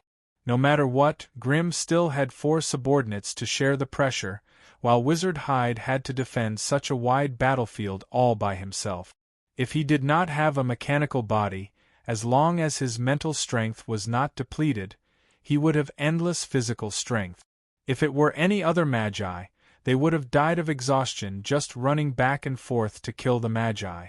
In the Forest of Death, if they encountered an opponent that they could not defeat, they could still run, fly, or directly change the battlefield. But here, even if there was a small team of magic-breaking knights, they could only grit their teeth and defend their position with their lives. As for reinforcements? As long as there were no Knights of Light, the rank 2 Wizard Forgan would never make a move. Therefore, Grim had the chance to admire Wizard Hyde's heroic appearance. Based on the nature of a wizard, Hyde must have hidden some of his strength. However, when a team of 5 magic-breaking knights was right in front of him, it would be very difficult for him to hide his strength, unless he was tired of living. In the next second, Wizard Hyde turned into a giant octopus with more than 10 thick metal tentacles. Apart from his head and a small part of his body that was still in the center, the rest of his body parts quickly assembled into horrifying metal-pointed tentacles, which swept towards the few magic-breaking knights like a storm. It was no wonder that the Thunderbird respectfully addressed him as Boss Hyde. Sure enough, he possessed terrifying power far beyond that of ordinary people in close combat. Under Grimm's shocked gaze, this Boss Hyde cut the 5 attacking magic-breaking knights into pieces. And the price he paid was merely a light injury. Of the 12 metal tentacles, 3 were cut off, and 2 had different degrees of damage. When Wizard Hyde returned to his human form from his octopus form, a large portion of his body was damaged. The countless rapidly rotating gears and bearings in his body also let out creaking noises, as if even their operation had become less efficient. At this moment, Grimm's good luck finally came to an end. A radiant knight, 2 magic-breaking knights, and nearly 100 demon hunters appeared in front of him, screaming as they rushed towards him. At this moment, the rank 2 wizard Forgan was fighting with the 2 Knights of Radiance right in front of the formation. Even the 3 body refinement wizards had silently retreated from that area. Since the battlefield was small, Grimm could not create a wide enough lava pool with his flame demon form, and his magic puppets were not enough to defend against such a powerful team. Chapter 227. With Grimm's current strength, after transforming into his Balrog form, his various attributes would multiply, and his strength would soar by a large margin. But everything had its pros and cons. It was extremely difficult to control the huge Balrog form, which caused Grimm's movement speed and attack frequency to be greatly reduced. Even though his attacks were powerful, his speed was much slower. If he encountered an agile opponent like Mary, it would be difficult for his attacks to hit the enemy. However, the combat style of a Balrog was more inclined to defend and counterattack, so the requirement for speed was not that strict. Long-range Balrogs relied on violent fire spells to bombard the enemy, while mid-range Balrogs relied on fire whips and instant fire spells. If an enemy managed to get to his side, he would be able to deal massive damage to the enemy by relying on the lava pool and flame barrier. Unless the enemy was immune to fire, they could only endure the terrifying fire damage while engaging in close combat with Grimm's Balrog form. That was why Grimm did not try to dodge the swarm of enemies. Instead, he roared and prepared for battle. As a Balrog, he had already transformed the area he was in into a world of black and red lava that spewed scorching flames everywhere. He stood in the boiling lava, bent down, and lifted up a huge piece of lava that was 5 meters tall, 4 meters wide, and 1 meter thick, and erected it to cover his body. With it, Grimm successfully withstood the frost bolts of over 100 demon hunter knights. Behind Grimm, 2 aqua harpies unleashed a large-scale blizzard in the path of the demon hunters. Violent ice blades and snow swords were wrapped in the howling cold wind, and every demon hunter who barged into the blizzard was covered in a layer of ice crystals. Some of the demon hunters with weaker resistance were even frozen on the spot, and could only raise their energy shields to defend against the ice blades. However, most of the demon hunters successfully passed through the blizzard and arrived in front of the boiling magma pool with raging flames. The leader of the Radiant Knights was a muscular middle-aged man with short, dark brown hair. His eyes were like lightning, his nose was straight and his mouth was wide. At first glance, one could tell that he was a tough person. With a roar, his demonic colt stood on its hind legs, and 2 energy blades slashed at Grimm's lava shield from a distance of 20 meters. Rubble flew and lava splashed. 2 deep cross-shaped sword marks appeared on the surface of the shield. Grimm revealed half of his face from behind the shield.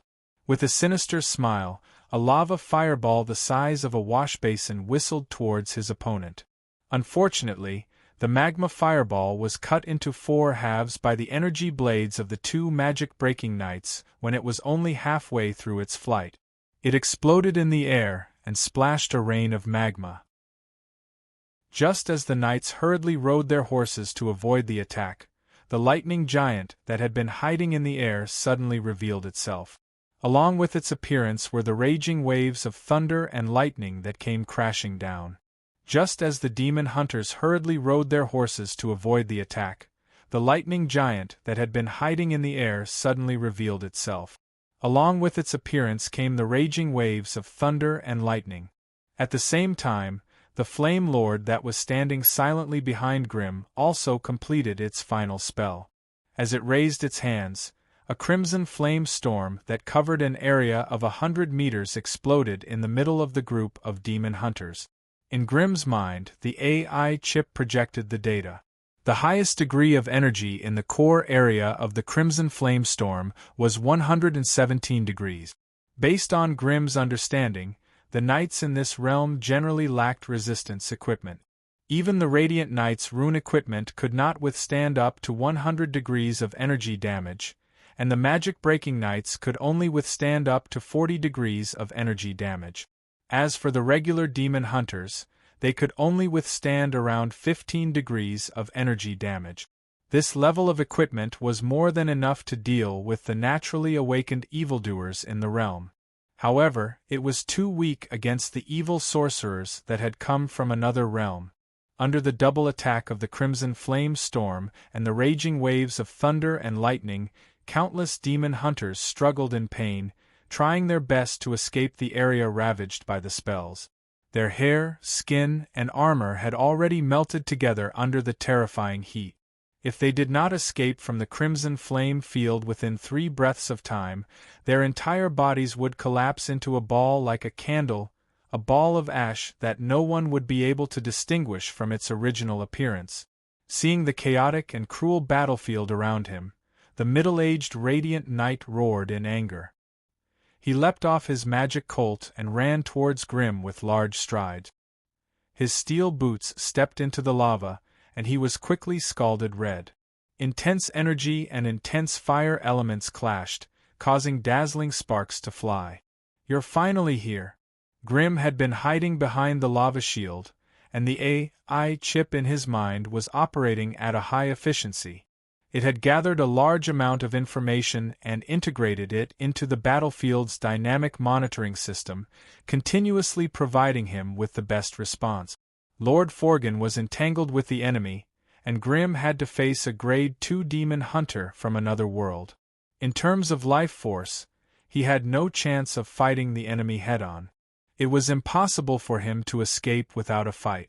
Once he abandoned his position, he would not have many options left, and he would have to face the wrath of the higher-ups of the Magi world. Although it was more dangerous to go all out against this Radiant Knight, even if he failed and suffered heavy injuries, he would still have the chance to legitimately withdraw from the battlefield. Furthermore, with the help of the AI chip and the abilities of the magic puppets, it was not impossible for him to injure or even kill this Radiant Knight. Defeating him was something he could not do with his current abilities. However, the AI chip's success rate was as high as 17%. But the price. Grim clenched his teeth as he looked at the Radiant Knight who was stepping on the magma. He finally made up his mind. Kill. The distance of 20 meters was covered in the blink of an eye.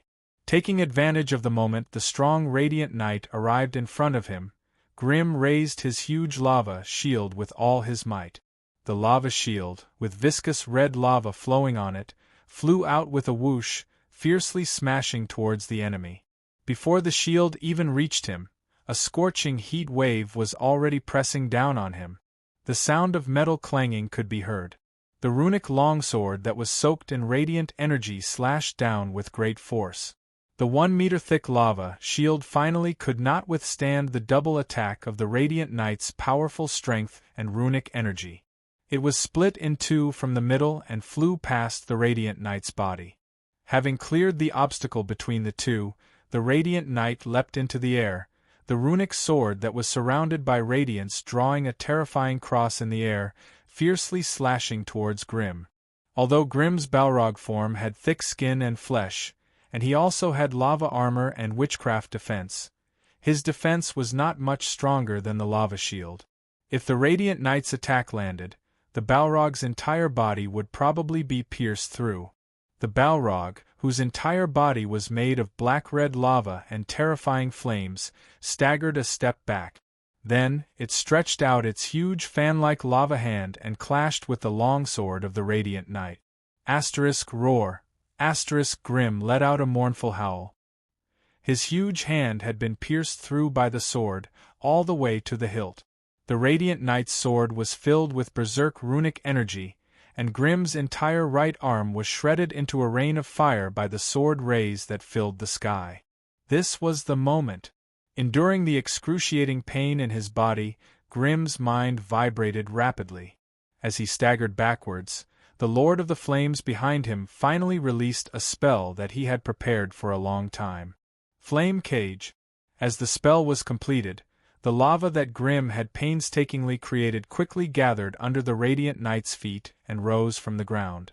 It twisted and extended into the shape of a cage, trapping the Radiant Knight inside. The middle-aged Radiant Knight raised his head and looked at the cage in front of him. The entire cage was glowing red and flames flowed around it. Thick pillars of lava propped up the four walls, and the blazing lava flowed slowly between the pillars. The gap left behind was not enough for him to rush out. The Radiant Knight raised his sword, and a berserk storm of blades instantly engulfed the flame cage. The lava pillars that were 1/2 meter in diameter could not withstand such a strong energy attack, and were instantly destroyed. Unfortunately, before the Radiant Knight could escape, the lava in the pool swirled up and once again repaired the flame cage. Taking advantage of this time, the lightning giant in the sky appeared in the cage in a flash. Before the Radiant Knight could swing his sword to attack, a blinding elemental storm engulfed the cage. The lightning giant had actually self-destructed. The ferocious waves of lightning washed over everything inside, causing the flame cage to suffer. If not for the Lord of the Flames maintaining it with all his might, it would have already collapsed. The Radiant Knight's expression changed greatly, and he frantically extracted the powerful energy from the runic equipment to replenish his body, doing his best to resist the invasion of the lightning explosion.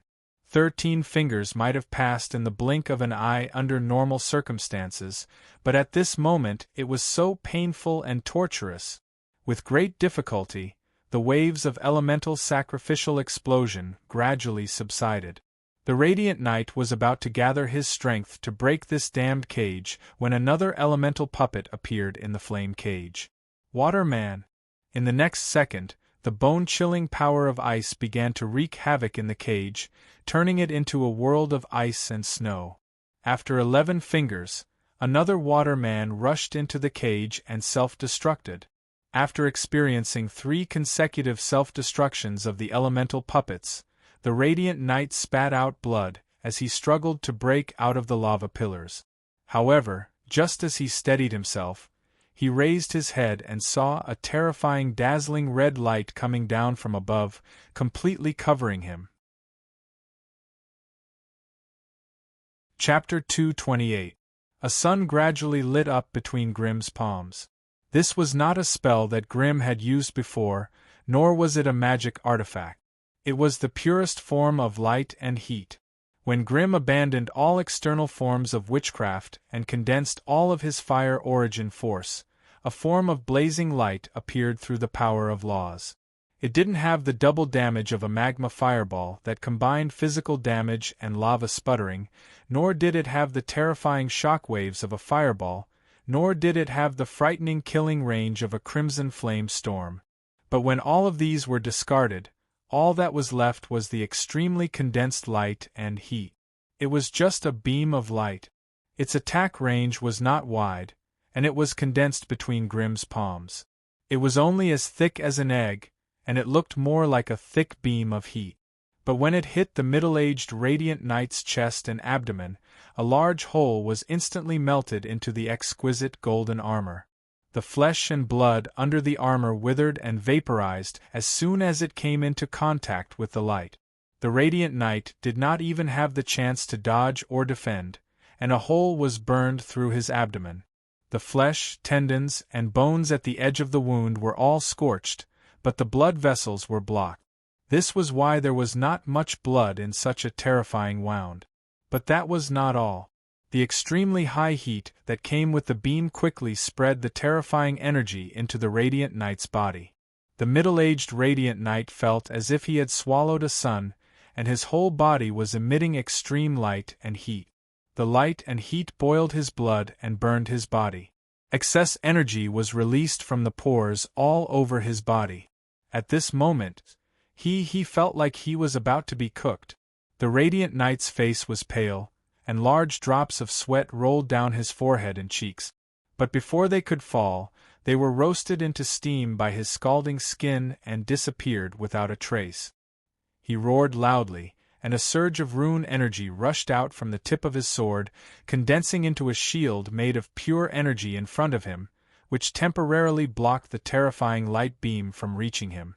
However, as the light and heat converged on the barrier, a small dent began to appear, and it was gradually expanding. The Radiant Knight clutched the hole in his stomach with one hand, while his other hand tried to activate the rune energy. He staggered backward, as if trying to escape the attack range of the light beam. Grim struggled to adjust the position of the beam in his hand, trying his best to make the target the focus of the beam. Unfortunately, this kind of attack was only an application of the law of fire that he had recently come up with. He was not proficient in using it, and it was quite difficult to control. Therefore, the attack range was only a pitiful 20 meters. Against those fast-moving targets, it was difficult for the light of blazing flames to maintain a locked state. The two magic-breaking knights charged forward on their magic colts, trying to block the terrifying beam of light with their bodies. However, they were intercepted by the Flame Lord. The battle between the three people instantly fell into a terrifying moment of life and death. Seeing that the enemy was about to escape his attack range, Grim could only wave his hand to disperse the flames. It had only been 7 seconds, but Grim's lava hands were already as black as charcoal. Even with Grim's flaming body, the terrifying temperature was difficult to endure. His right hand had just been repaired, and it seemed that he would need to find another chance to repair it. Grim watched the Radiant Knight stagger backward, and a cold smile appeared on his terrifying face made of flames. The secret voodoo scroll hanging from his waist silently flew into his hand, and he started flipping through it quickly. Since the start of the battle, he had not used any of the 6 instant cast spells stored in the secret voodoo scroll. Was it not for the sake of using them at the most critical moment? Now that the head of a Radiant Knight was in front of him, could there be a more critical moment than this? Without any explanation, the flipping pages of the secret voodoo poison scroll automatically stopped at a certain page. Immediately after, a brilliant ring of fire burst out of the page. Fire Core Explosion. This single-target fire spell could be said to be the most powerful spell that Grim had mastered. The terrifying fire element that had been compressed to the extreme suddenly exploded at a certain spatial node, forming a collapsing energy annihilation zone. All creatures that were sucked into it would suffer devastating fire damage. Preliminary estimates showed that the fire element in the core area could reach a shocking 115 degrees. However, because the attack range was only a small 1 meter, it was classified as a single-target spell. Under the obstruction of the energy barrier, the fire core explosion did not explode on the Radiant Knight's body, but slightly ahead. Even so, this sudden burst of terrifying spell successfully annihilated the energy barrier activated by the Radiant Knight, and the rune sword and his right arm were sucked into it. The Radiant Knight screamed in pain. The sword that was covered in special runes emitted black smoke, and some of the runes on the blade were also destroyed by the powerful attack. The Radiant Knight's entire palm was a bloody mess, revealing the dark red tendons and white hand bones. Asterisk whoosh whoosh whoosh. Asterisk the pages continued to turn. Another ring of light surged on the secret voodoo scroll. Bursting flames. This was an area of effect spell similar to the Crimson Flame Storm. However, the area covered by the crimson flame storm was too large, and the degree of fire damage was only about 30 degrees. It was only suitable for clearing large areas, and was not very useful against strong enemies. Bursting Flames was much more condensed than the Crimson Flame Storm. Its attack range was only 5 meters, but the degree of fire damage reached 70 degrees. This was already an attack that could cause substantial damage to most enemies. Without the obstruction of the energy barrier, the bursting flames successfully enveloped the Radiant Knight. A strange rune formation appeared under the Radiant Knight's feet, and violent fire energy instantly engulfed his body. The second spell had just been activated, and Grimm did not even have the time to check the effects of the attack. His consciousness moved slightly, and the secret voodoo scroll in his hand continued to flip. Volcano of Doomsday. Molten fire core explosion. Meteor shower. In one breath, Grimm activated all 5 instant cast spells in the secret voodoo scroll. As the strongest spell he had stored 2 molten fire core explosion spells in advance. If it wasn't for the fact that he needed to store different types of spells in the future, Grimm would definitely have stored 6 molten fire core explosion spells. But even so, the 5 powerful spells were cast in one go, giving the Radiant Knight a terrifying nightmare. At this moment, it was as if 5 powerful fire elemental magi were surrounding him and attacking him, and they were the most cruel kind. The intense fire elemental energy was concentrated in a small area, and the balance of the elemental energy there was severely damaged. The terrifyingly high temperature and terrifying elemental flames made people feel as though they were in the fire elemental plane. Even a metal mountain would be melted into molten iron under the devastating fire elemental spells, let alone a Radiant Knight with a body of flesh and blood. A rank 1 Magus challenging and killing a rank 2 creature was something that would never happen in the Magus world. The harsh laws of the plane and the huge disparity in strength made it impossible for anyone to make up for the difference in ranks with their casting techniques and superior battle tactic. This also reflected the strictness of the sorcerer plane's hierarchy from another perspective. But in the planar battlefield, this situation wasn't so absolute. As the raging elemental flames slowly dissipated, a person who had been ravaged by the spells fell out. As the flesh on his body had almost all withered and carbonized, the melted armor poured over his bones, making him look like a golden skeleton from afar. The terrifyingly high temperature caused his remaining skeleton to emit thick white smoke. It seemed that even the last remaining part of his skeleton could turn into ashes and scatter. The rune's sword, the knight's armor, the strong body, the short brown hair. These characteristics that originally belonged to the Radiant Knight had disappeared, leaving behind a terrifying skeleton that was difficult to distinguish. Grimm staggered and retreated from his Balrog transformation. The 7 seconds of blazing light had consumed the purest fire elemental energy in his body. This was not something that could be quickly recovered by swallowing a few bottles of potions. He could only accumulate it bit by bit with the help of the law of meditation day after day. As for the 5 consecutive fire spells, it only consumed the spell reserves in the secret voodoo scroll. It did not consume his power of the will. Otherwise, he could only watch his enemy escape in front of him. However, the severe consumption of his power of the will made it hard for Grimm to continue. He could only grab the golden skeleton with one hand and the secret voodoo scroll with the other as he staggered back. Evil bug, go take over the position of the fire demon. Wizard Forgan's voice emerged from afar. It seemed like even though Wizard Forgan could not escape from the 2 Radiant Knights, he was still paying close attention to the situation of the battlefield behind him. With this Grade 2 Radiant Knight as a spoil of war, no one dared to object to Grimm's decision to run away. After all, put yourself in Grimm's shoes. How many of the rank 1 wizards had the power to kill a Radiant Knight? If it was any other wizard, they would have been beaten to a pulp by that Radiant Knight. There was no way they could turn the situation around. Chapter 229. Slay a Grade 2 Radiant Knight?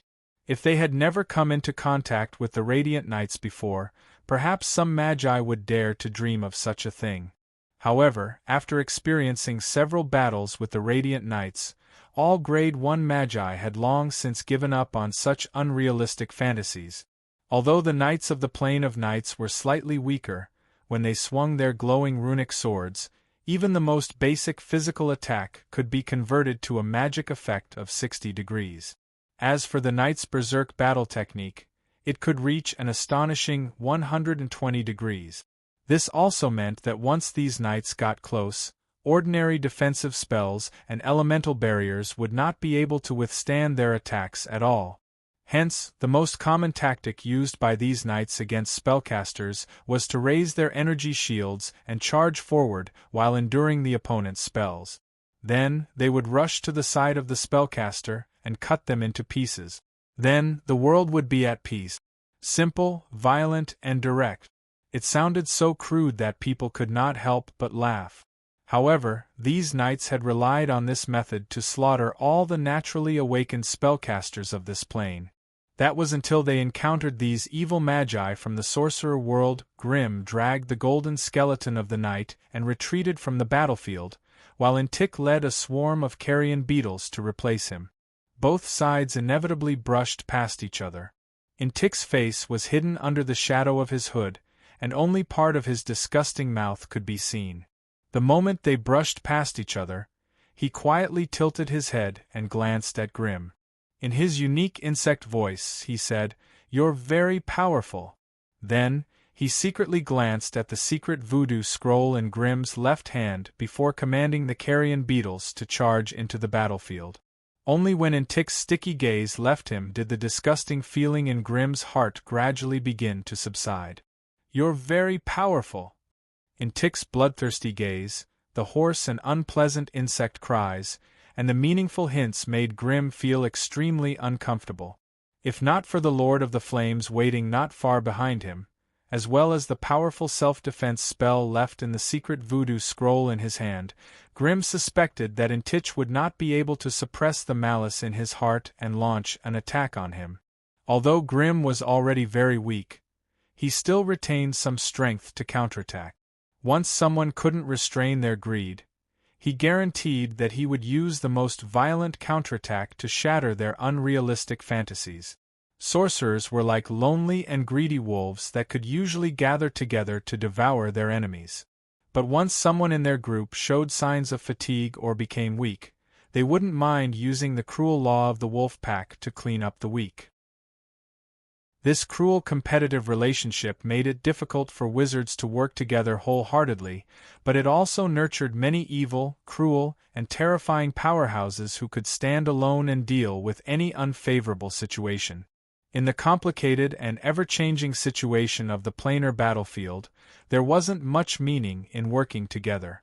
On the contrary, it was the all-round magi who had a higher chance of survival.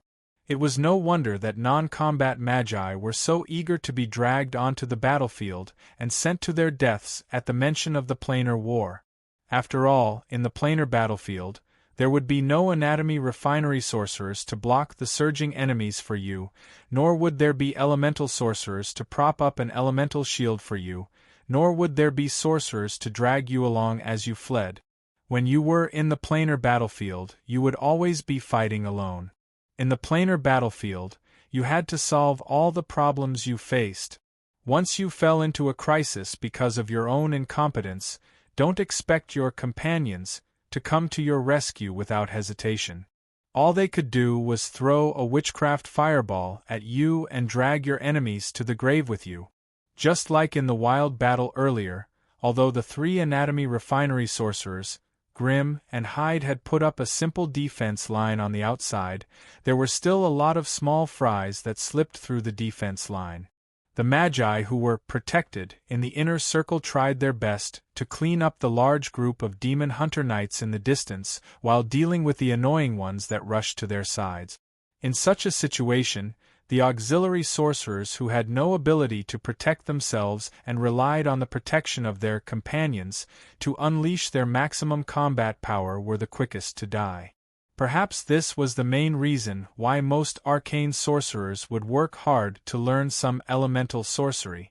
While the outer circle of the battlefield was bloody and tragic, the inner circle of the battlefield was also very lively.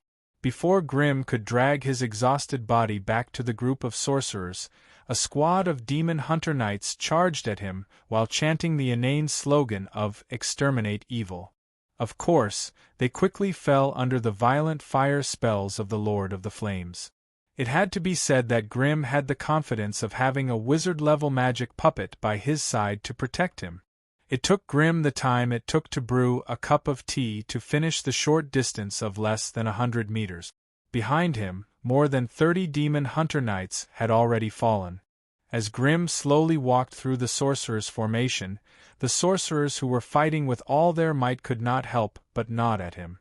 They were not stingy with showing their respect to a companion who could kill a grade 2 radiant knight all by himself. After greeting Wizard Kogan and nodding at the others, Grimm slowly retreated into the gate of the wizard's pagoda. He found a safe place to treat his injuries. He took out a leaf of life and put it in his mouth, then took out a bottle of ointment and applied it to his severely burned hand. He then raised his head and swallowed a bottle of potion that stimulated his mental strength. Only then did he sit down with difficulty, clenching his teeth as he endured the intense pain in his limbs. At this moment, the self-examination report projected by the AI chip in the depths of his eyes revealed the true state of his body. Grimm, human, semi-elemental, male, grade 1 elemental sorcerer. Body, strength 1.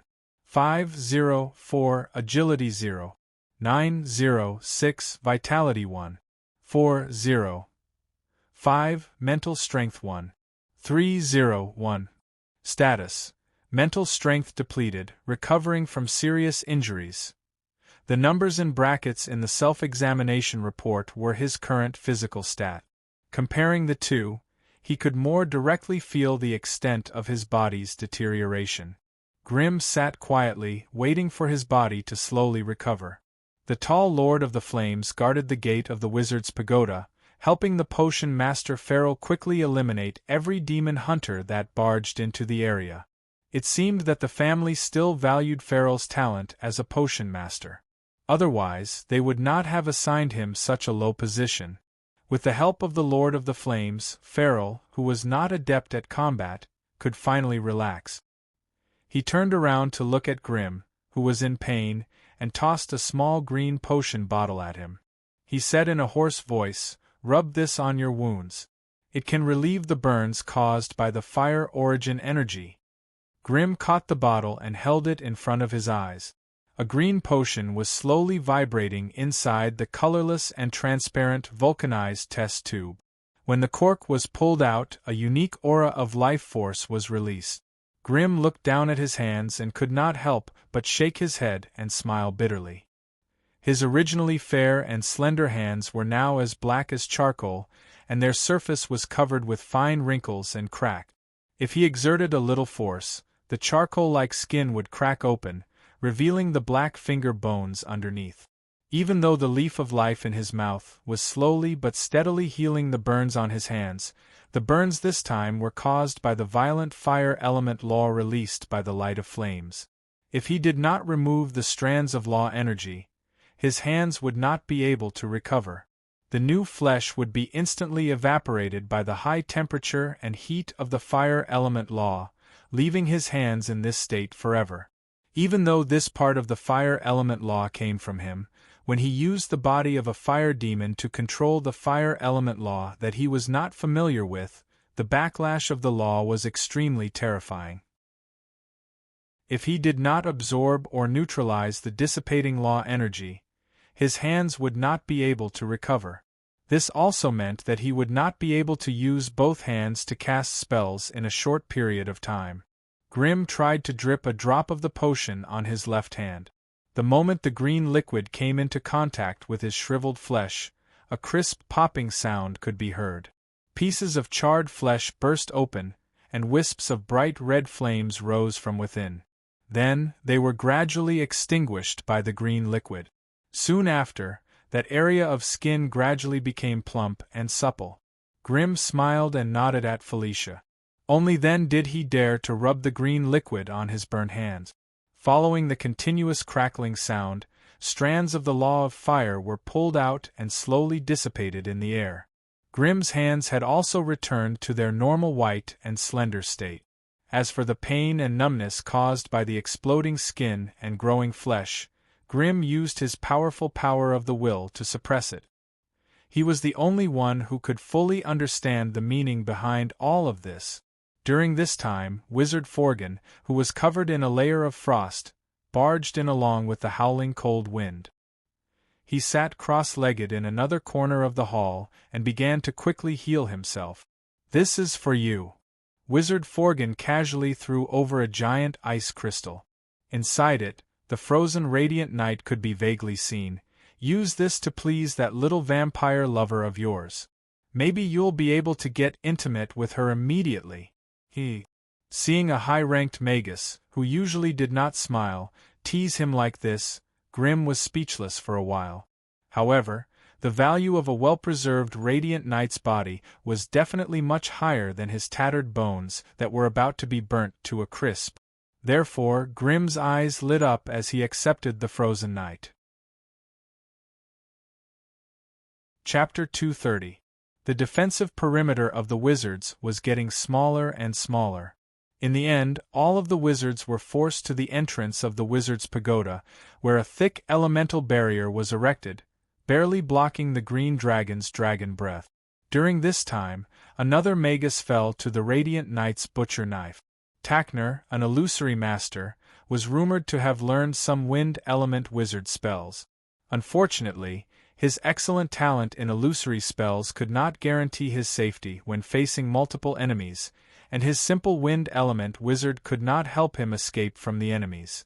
Thus, in the chaotic battlefield, he was held back by a group of demon hunter knights, and fell to the radiant knight Winsel's sword of glory. But at the last moment of the battle, Mary, Phantom, and Evil Shadow returned with a large group of reinforcements, allowing the wizards to hold on for another half an hour. Not to mention the others, Blood Lady Mary alone brought back 5 magic-breaking knights, vampires. When they landed on the ground and transformed into human forms, they possessed powerful defense and close combat abilities. Once they encountered danger, they could instantly transform into vampire bats and flee. Thus, the addition of this new force undoubtedly gave the wizards, who lacked quality meat shields, a chance to catch their breath. With the entrance of the wizard's pagoda as the last line of defense, all of the wizards retreated to the inside of the entrance, using the 3 body-tempering wizards and the vampire knights as meat shields to form a solid line of defense. All the demon hunter knights who tried to attack the entrance had to endure waves of wizard spells before they could get close to the body-tempering wizards and engage them in close combat. It was only then that Grimm had the chance to observe the battle style of the body-tempering wizards from a close distance. From the outside, the body-tempering wizards looked like a group of muscular men with strong physique. They rarely wore light cloth robes like the wizards' robes, and most of them wore leather or metal armor instead. Their weapons were also similar to those of mercenary warriors. As wizards who relied on their physique and strength to crush their enemies, their most powerful weapon was their physical body. Even though they had mastered some wizard spells, their main purpose was to make it easier for them to engage in close combat.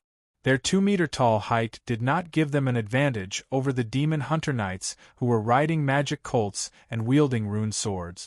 However, once the anatomy refinery sorcerers and the demon hunter knights collided, the demon hunter knights would definitely be the ones to break their bones. The physique refinery sorcerers' bodies were flashing with different effects of sorcery. They were rampaging in front of the gate, knocking any demon hunter knights that entered their line of sight off their demonic colts and shredding them alive. In the course of the battle, even if the demon hunter knights fought valiantly, they could hardly leave any obvious wounds on their bodies. Their flesh and blood seemed to be cast from steel and iron, and when swords and sabers slashed at them, they would produce metallic clangs. The only ones who could harm them were the magic breaker knight. If it was a one-on-one battle, those outstanding spell breaker knights might have a body that was not inferior to a physique refinery wizard. However, with the help of the sorcery aura, the anatomy refinery sorcerer's stats increased explosively. This made it difficult for the two of them to be on the same level. What was the effect of having their strength and physique doubled? Grimm's visual scan was very clear. The anatomy refinery sorcerer's punches had a terrifying attack power of 40 to 50 degrees, and their violent attacks had a terrifying effect of more than 100 degrees. This was almost on par with Grimm's most powerful fire spell. Berserk physical attacks and despair-inducing physical defense were probably the valiant methods used by anatomy-tempering magi to subdue their enemies and achieve victory. Although most of these body-tempering sorcerers had mastered a certain number of witchcraft, these witchcraft were not used to attack the enemy, but rather to assist themselves, allowing them to better exert their physical strength. Moreover, these anatomy refinery sorcerers were not just barbarians who only knew how to use their physical bodies. The armor and weapons they were wearing were all carefully selected sorcery artifacts. Some of them could aid in the recovery of physical injuries, and some could activate wind wings or speed to make up for their lack of mobility spells. With these three human-shaped killing machines rampaging outside, the Demon Hunter Knights could not even think of forming a good vanguard formation and could only be turned into a pile of loose sand by them. At this time, the group of Vampire Knights also had the space to pick up the slack.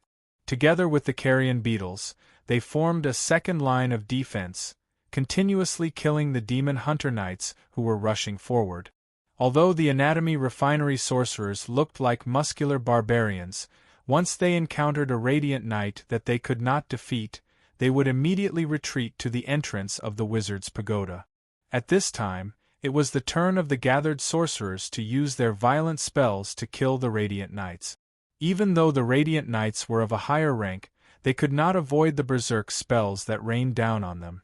Even with their physical bodies and the defensive power of the rune equipment, they could only defend against elemental damage below 100 degrees. Once multiple spells were stacked together, the damage they could inflict was astonishing. In this world, only the level 3 Dragon Knights could withstand the spells of a dozen level 1 sorcerers and charge forward to kill. In comparison, the level 2 Radiant Knights could not do that. Hence, as the 3 Dragon Knights stepped into the battlefield, the situation on the side of the sorcerers took a turn for the worse, and the entrance of the wizard's pagoda became precarious. The entrance of the wizard's pagoda was not large. The 5-meter-wide space might be enough for 3 or 4 Demon Hunter Knights to squeeze in, but to the Dragon Knights who needed a larger space to fight, it was only enough for one person to fight. Hence, when a man and a dragon appeared at the entrance of the wizard's pagoda, the battle immediately intensified. The level 2 green dragon Isendra first blasted the light barrier in front of the entrance into a sky of fluorescent light with a thick green dragon breath. Only then did the level 3 dragon knight Jefferson step into the entrance with determined footstep. The first one to charge at him was Keel. He had obviously activated some kind of special witchcraft effect, temporarily transforming himself into a 3-meter-tall little giant. A layer of strange black armor appeared on the surface of his almost naked body, and there was a terrifying horn that looked like a rhinoceros horn erected straight on his shoulder. With heavy footsteps that could shake the earth and mountains, Keel rushed forward violently and leaned over to knock into Jefferson, who was alone. Behind him, a sky full of wizard halos rained down on the Dragon Knight. Most of them were single-target spells, but there were also a few area of effect spells. A dull thud resounded. The horn on Keel's shoulder clashed with Jefferson's longsword. The violent ripples of energy caused terrifying ripples to appear in the surrounding air. Jefferson stood firmly in place and did not take a step back, but Keel was like a ball that had been whipped. His whole body tumbled and flew out horizontally. For a moment, no one could see the extent of his injuries. The only thing that could be seen was that wherever he passed, there were large pools of blood along the way, as well as some broken pieces of armor and stomach. Keel's body was still tumbling in the air. 2 green magic halos had already entered his body, and his injuries were instantly healed. There were also 3 support-type halos that flashed before disappearing in a flash, strengthening his physical body once again. Therefore, in the shortest time after landing, Keel stood up again and began to crazily gulp down large bottles of health potions. Unfortunately, after becoming a physique refinery wizard, his body's resistance to potions had increased countless times. Therefore, the potions that were effective in the past were now drunk like a bull, bringing little effect. However, it was better to be useful than useless, so Keel could only pinch his nose and crazily gulp them down. Just as Keel was trying his best to heal himself, the second physique refinery wizard, Monroe, also roared and rushed forward. Another move to defeat the enemy. Rank 1 physique refinery wizards were still too fragile in the face of a rank 3 dragon knight. If not for the huge increase in their bodies that allowed them to close the gap in strength between them and the other party, they would have already lost their lives in that short exchange. Sorcery rained down on Jefferson one after another. Some turned into a cluster of crazily growing blood-sucking vines, entangling him in place. Some turned into a cloud of strange smoke, corroding the life force field around him, and some turned into terrifying elemental sorcery, drawing everything in the surroundings into a violent elemental tide. However, all these could not stop the advancement of a rank 3 dragon knight. The blood-sucking vines entangled him like spider silk on a wheel. As Jefferson moved forward, the terrifying vines that were as thick as a child's arm broke into pieces, green juice splattering everywhere. The poisonous smoke and elemental sorcery might be extremely powerful, but it was difficult to wear down the thin layer of life force on the surface of his body in a short period of time. This life force field formed by the combination of runic energy and life force was invisible, but it was real and had a defense that far exceeded that of an elemental shield. Be it elemental sorcery, curse sorcery, illusion sorcery, or soul sorcery, it was difficult to break through this life force field and completely damage the Dragon Knight's body. Therefore, in order to stop the Dragon Knight's advance, the only choice was to confront him head-on. Hence, every sorcerer who rushed forward to confront Dragon Knight Jefferson would end up rolling on the ground. However, in order to stop his advance, everyone could only give it their all. After the 3 anatomy refinery sorcerers were injured, it was the turn of the bloodline sorcerers. After they transformed into magical creatures, they at least had a strong physical body. It was just that they did not have the in-depth study of close combat skills like the anatomy refinery sorcerers. After Hyde, who had transformed into a mechanical octopus, and Mary, who was covered in blood shadows, were seriously injured, it was the arcane sorcerer's turn to fight. However, compared to the rock golem and the giant earth elemental, which were trash that could be defeated in one blow, the evil worm Endic's strange giant worm, which was formed from more than 30 carrion beetles, displayed astonishing combat strength. The carrion beetles' tough carapace, coupled with their strange damage-sharing ability, allowed them to gather and scatter randomly. They circled around the Dragon Knight and kept him occupied for a long time. Chapter 231. The brutal battle continued. The powerful Dragon Knight Jefferson was finally forced to retreat by the crowd. The price the wizards paid was that all of them were heavily injured. Even the level 2 wizard Forgan was not spared. It was only because of the crowd that Forgan managed to get the opportunity to use Ice Crystal Explosion to injure his opponent and force him out of the wizard's pagoda. But when another Dragon Knight walked into the wizard's pagoda with steady steps, the wizards were on the verge of despair. Damn it, damn it, damn it! Just as the wizards were about to lose their will and began to secretly think of a way to escape, the entire War Wizard's pagoda suddenly trembled for no reason. Complicated magical patterns and wizard runes appeared on the walls, floor, and ceiling of the hall on the first floor of the wizard's pagoda. A rich elemental aura that they had not felt in a long time blew toward them, making every wizard feel relaxed. It was as if they had suddenly returned to the wizard world. The War Wizard's pagoda has been activated. The sorcerers' faces were filled with surprise and joy. A transparent barrier of light filled with a rich elemental aura once again covered the wizard's pagoda's door, sealing the shocked dragon knight Kalek inside. Outside the barrier, a violent green dragon was furiously slamming and tearing at the light door. Unfortunately, its attacks were futile. The sharp dragon claws and thick dragon breath couldn't do anything to that thin light barrier. Kalek was filled with fear. He turned around and slashed at the barrier a few times. When he realized that it was a complete waste of time, he stopped his meaningless actions and turned around to look at the group of wizards with weak auras. "Little fellows, this is really your misfortune." Kalek's expression was unusually ferocious. "Since I can't get out for now, then it's your time to die. Cry. Howl. Then you can die." Faced with Kalek's threat, the wizards did not show the slightest hint of fear.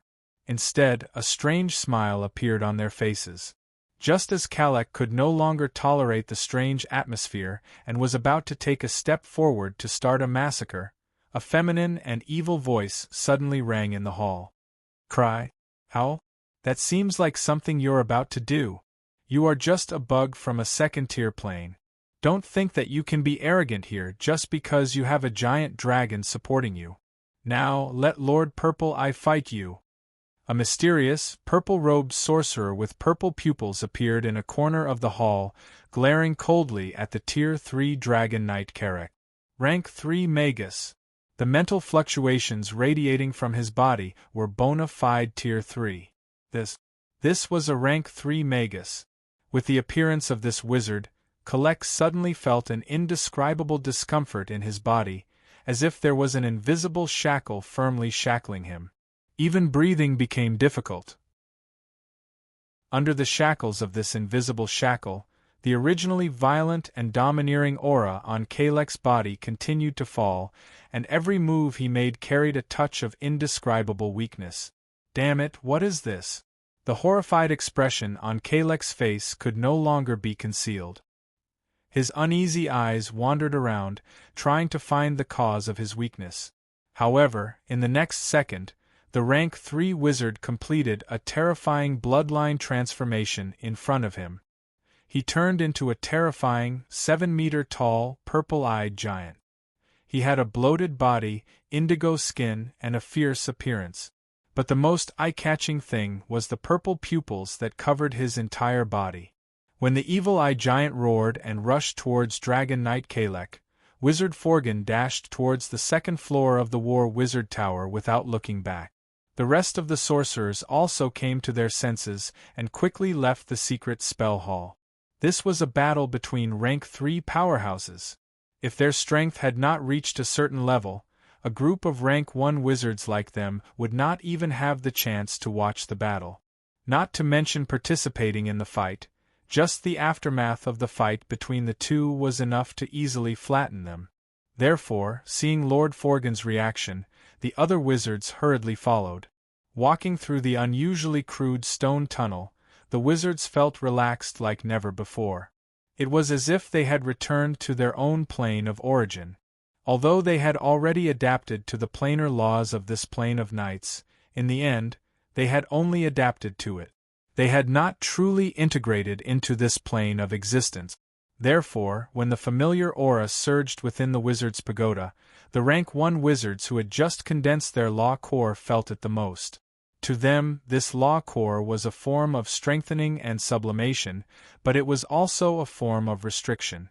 Without the law core, it would be difficult for them to freely control the sorcerer world's planar laws.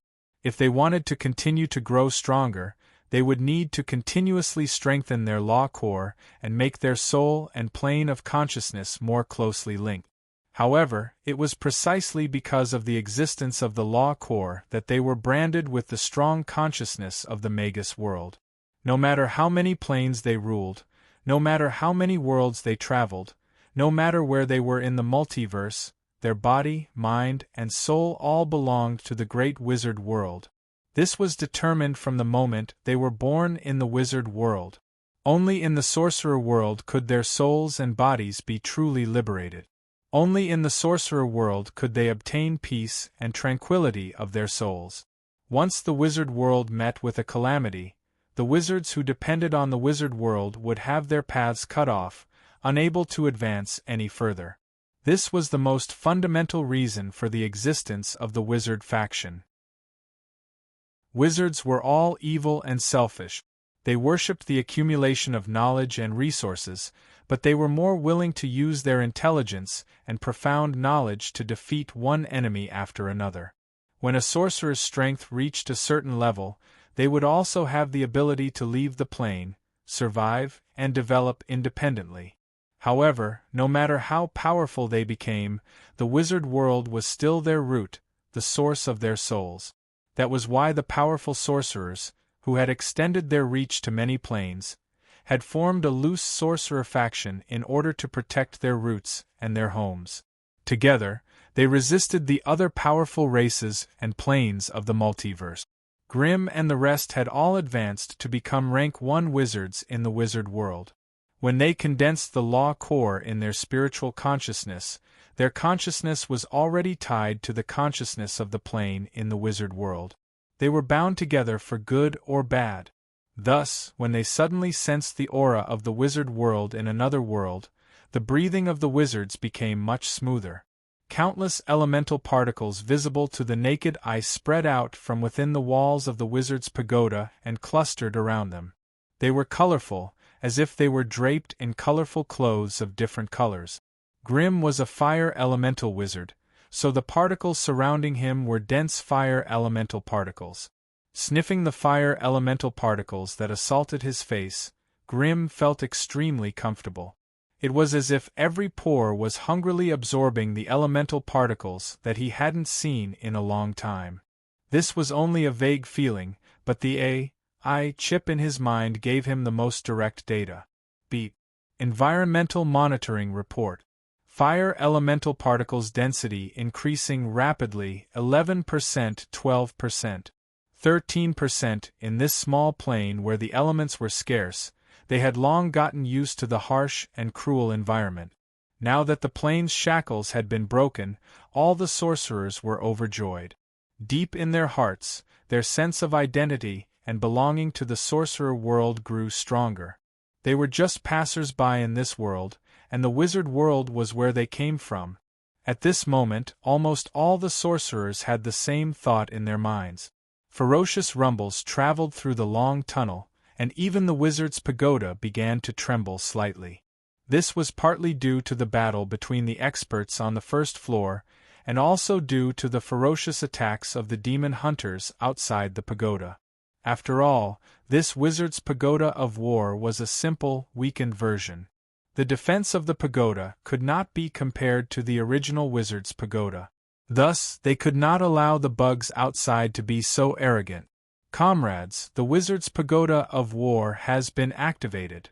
Wizard Forgan raised his arms and shouted, "Now, all of you return to your positions. Let those ignorant native bugs know how powerful we are." Following his impassioned declaration of war, the AI chip's voice sounded in Grimm's mind. Detected connection request for mental energy channel. Host, please indicate whether to connect? Connect. As soon as Grimm gave the order, Forgan's cold and cruel mental energy wave sent him a set of coordinates. The wizards in the area did not say anything else. They all turned around and ran back to their positions. Grimm was fighting in a secret witchcraft room on the 3rd floor. The room was so simple that it made one's heart ache.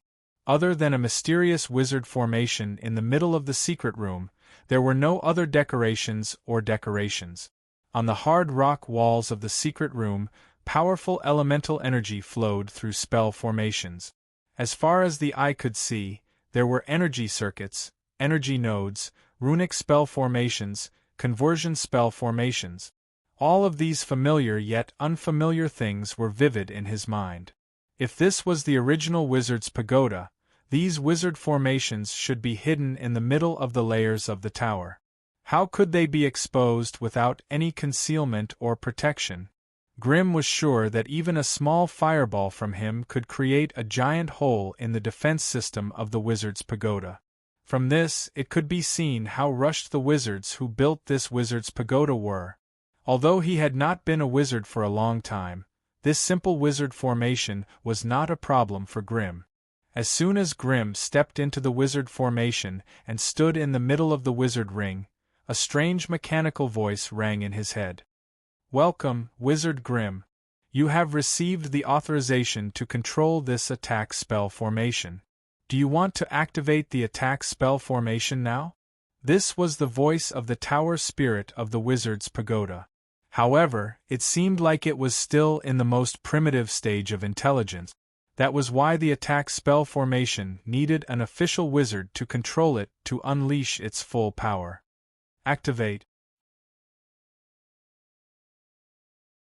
Chapter 232. When the attack spell formation was activated, the entire secret room suddenly disappeared before Grimm's eyes.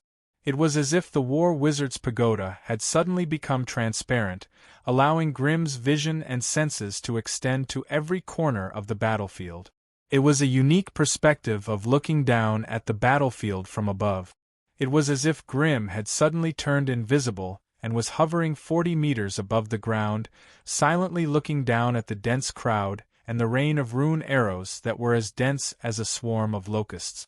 With a dull thud, a giant rock crashed into the ground not far from Grimm's head.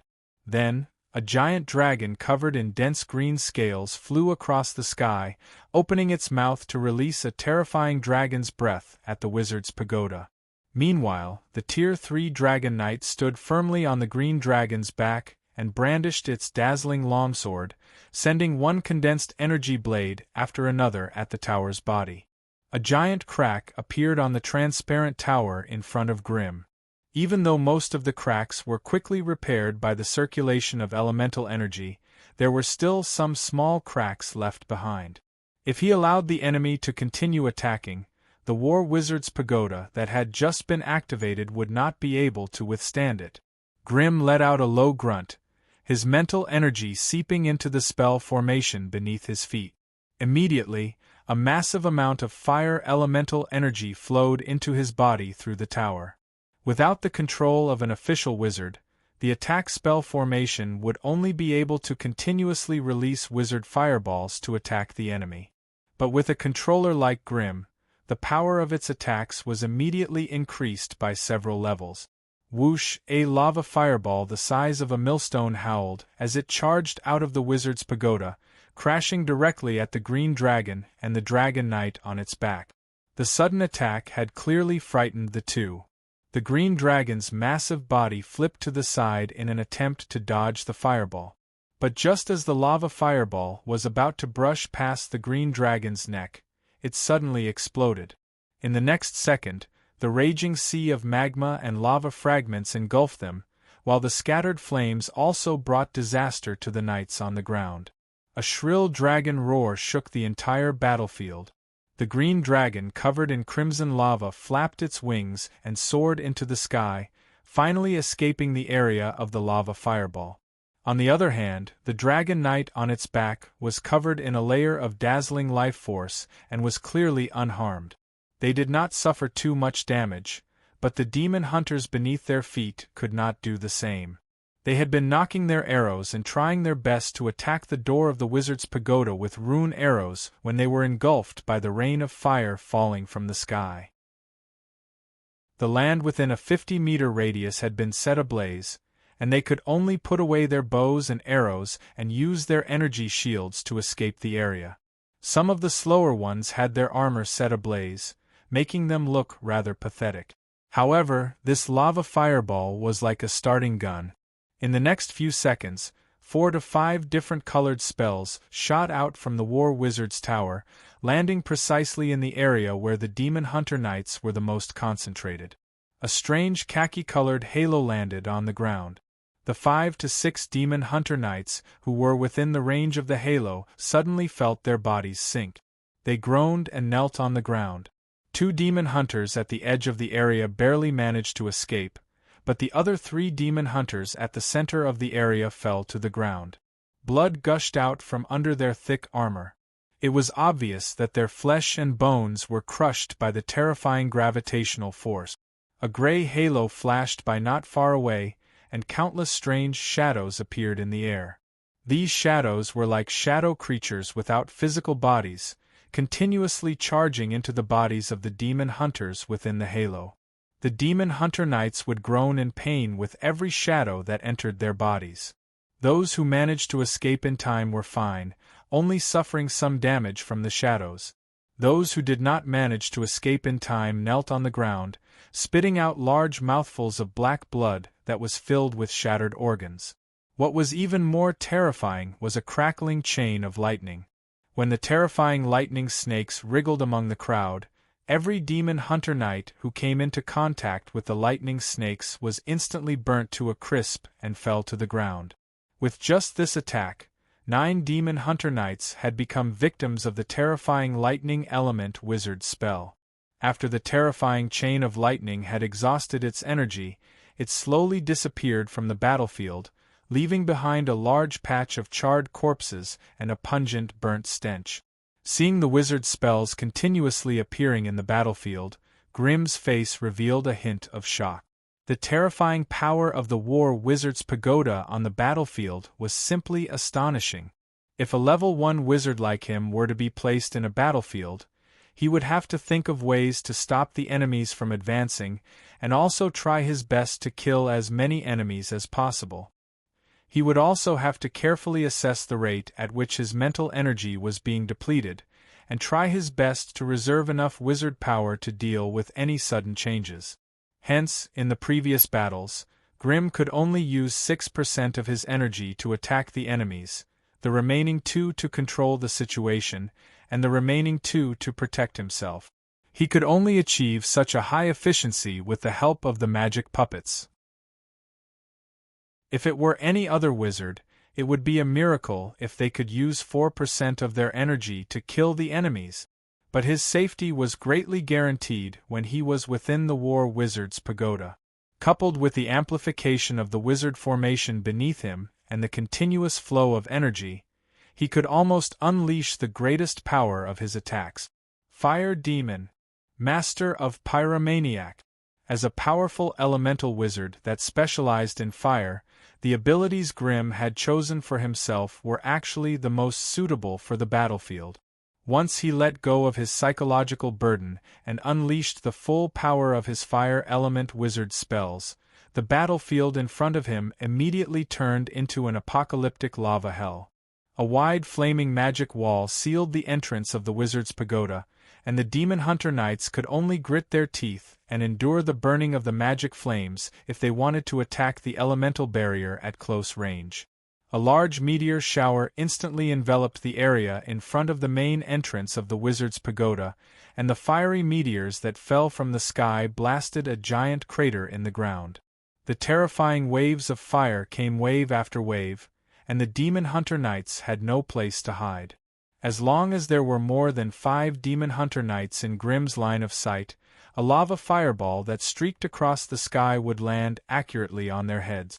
Regardless of whether the lava fireball exploded or was destroyed, the terrifying lava rain would still overturn them. Not a single one of them would be spared. As for the unusually eye-catching Spellbreaker Knights and Radiant Knights, there was no way they could dodge the continuous exploding fireballs. The only thing they could do was move from one area of fire to another, forever surrounded by the exploding wizard fireballs and the raging sea of fire. Even though most of the attacking wizard spells were destroyed by them in midair, the fire element wizard spell's unique ability to burn made it impossible for them to find a safe place around the wizard's pagoda. They had only been controlling the attack spell formation for less than a quarter of an hour, and there were already 2 Spellbreaker Knights who could not withstand the continuous exploding fireballs and lava fireballs, tragically falling into the sea of fire. It was the same on the ground, and it was the same in the sky. 2 of the 4 green dragons circling the War Wizard's pagoda were level 3. However, the moment they flew closer to the wizard's pagoda, the waves of wizard spells spewing out would scare them into flying away. They no longer dared to fly within a mile of the wizard's pagoda. No matter how strong the magic resistance of the giant dragons was, they would still have to take a detour when faced with a dozen powerful wizard spells. But below the wizard's pagoda, the dragon knights were burning with anxiety as they watched the demon hunters being trampled by the endless waves of wizard spells. No matter how hard they tried, the green dragons would be forced out of the wizard's pagoda by the monstrous wizard spells. Previously, before the wizard's pagoda was activated, the knights' battle techniques they unleashed from afar would cause the pagoda to shatter and shatter. But now, whenever the violent energy blades got close to the wizard's pagoda, they would be blocked by a dense elemental barrier outside the pagoda, unable to damage it in the slightest. This transparent elemental barrier made the dragon knights gnash their teeth in hatred. The battle techniques they unleashed would be blocked by the barrier, but the wizard's spells shot out from within the pagoda could be projected without any resistance. The 2 dragon knights roared in anger at the fact that they were unable to retaliate despite being beaten up. However, there was nothing they could do.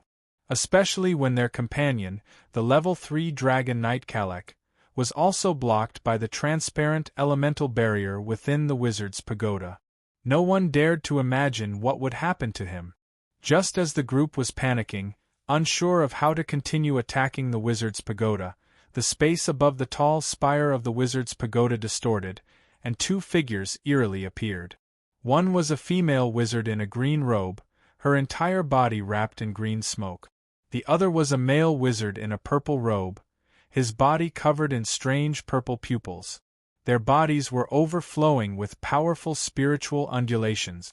Shockingly, they were 2 terrifying rank 3 magi. Kalek! It's Kalek! The Dragon Knight Jefferson's shrill voice rang in the air. He could clearly see that among the 2 evil wizards, the purple-robed wizard was holding the head of the Dragon Knight Kalek in his hand. The helmet that the Dragon Knights usually wore was missing, and the head's messy hair was loose, caught in the hands of the wizard. The half-covered head had a ferocious look on its face, its eyes wide open, and there were faint traces of blood at the corners. The wound on the exposed neck was uneven, and blood was still dripping down. It looked like it had been forcibly torn off by someone. The 2 dragon knights felt the pain of their companion's tragic death. Their eyes were bloodshot, and they roared as they urged the green dragons to charge forward. The other 2 green dragons looked at each other, raised their heads, and let out a long dragon roar. They followed their companion and charged forward. 4 green dragons, 2 tier 3, 2 tier 2, and 2 tier 3 dragon knight. In the knight's plane, such a team would be considered terrifying. But at this moment, there was a kind of tragic and stirring feeling as if he was going to meet his death.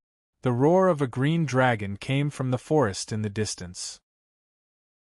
Then the green dragon O'Farrell charged into the sky with a tall and mighty knight on his back, quickly rushing toward the battlefield.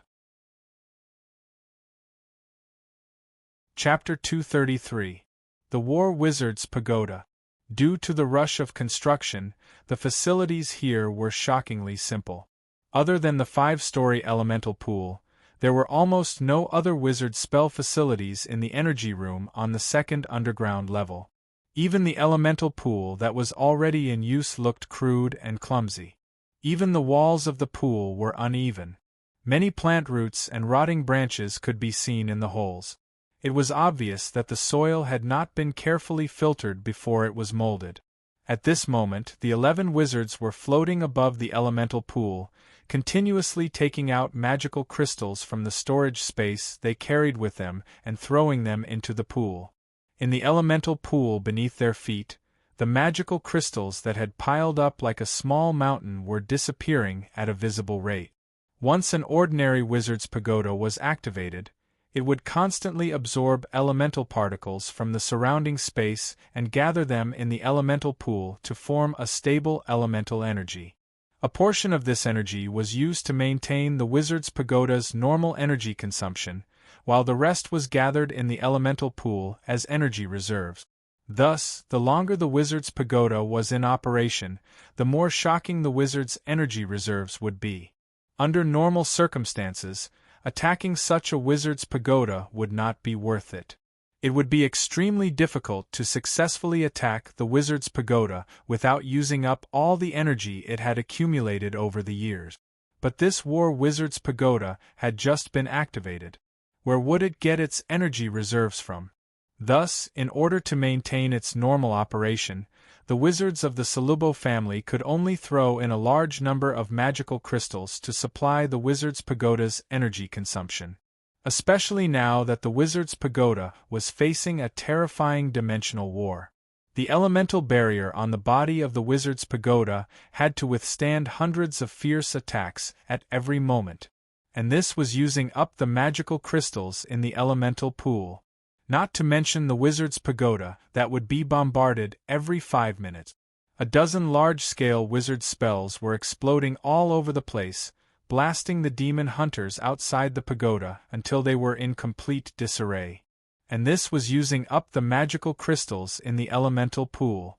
Therefore, even if the 11 magi were to crazily throw mana crystals into the elemental pool, the energy reserves were still not enough to make up for the loss, which made them anxious. Furthermore, as the ferocious wizard energy circulated rapidly within the internal defense system of the wizard's pagoda, it would occasionally cause minor explosions and damage. Thus, every time the tower spirit's stiff voice rang in the space, a wizard would rush to the site of the explosion to repair and maintain the damaged wizard spell formation. It couldn't be helped, as the construction was too rushed. The entire defense system of the wizard's pagoda had been put together at the last minute. They were already very lucky to be able to operate smoothly and not explode into the sky due to a huge mistake. As for that small mistake, he would just have to deal with this war first. However, as the 2 level 3 wizards engaged in an intense battle with the Green Dragon team in the sky above the wizard's pagoda was losing more and more energy every second. Every family's wizard held a space wizard tool with a huge storage capacity in their hands. They opened their entrances and slanted downwards. Sparkling and translucent mana crystals rained down from the sky and piled up into a small hill in the elemental pool. Mysterious runic wizard formations floated on the walls of the elemental pool. As the fluorescent light rippled, the crystal-like magical energy crystals were shattered by the wizard power, then turned into the purest elemental energy and fused with the wizard formation on the walls of the pool. The energy was then transmitted to every corner of the wizard's pagoda through the energy channels that covered the entire wall. Every time the wizard's pagoda shook violently, a layer of the magical energy crystals in the elemental pool would be shaved off. When the wizards in the wizard's pagoda shouted and released a volley of wizard spells, the magical energy crystals in the elemental pool melted like snow under the scorching sun. The family's wizard in charge of maintaining the energy supply had a bitter look on his face as he put away the empty space wizard tool. He then took out a new one from his bosom, used a secret code to unseal its opening, and continued to pour the space wizard tool while gnashing his teeth. One had to know that these were the hard work of the Solubo family over the past 100 years. Each magic crystal could be exchanged for 150 wizard gold coins in the sorcerer world. They had poured so many magical energy crystals just now that they had poured out more than 30,000 of them. But this was just the prelude to the war. As the battle heated up, the consumption of the magical energy crystals would increase to a terrifying level. Every second of this war was consuming a mountain of money. Of course, outsiders would not be able to understand the pained cries of the family's wizards. On the higher levels of the wizard's pagoda, a dozen wizards were excitedly standing within the attack spell formation, trying their best to convert the endless stream of wizard energy into a terrifyingly powerful wizard spell, then viciously smashed the demon hunter knights charging in front of the wizard's pagoda.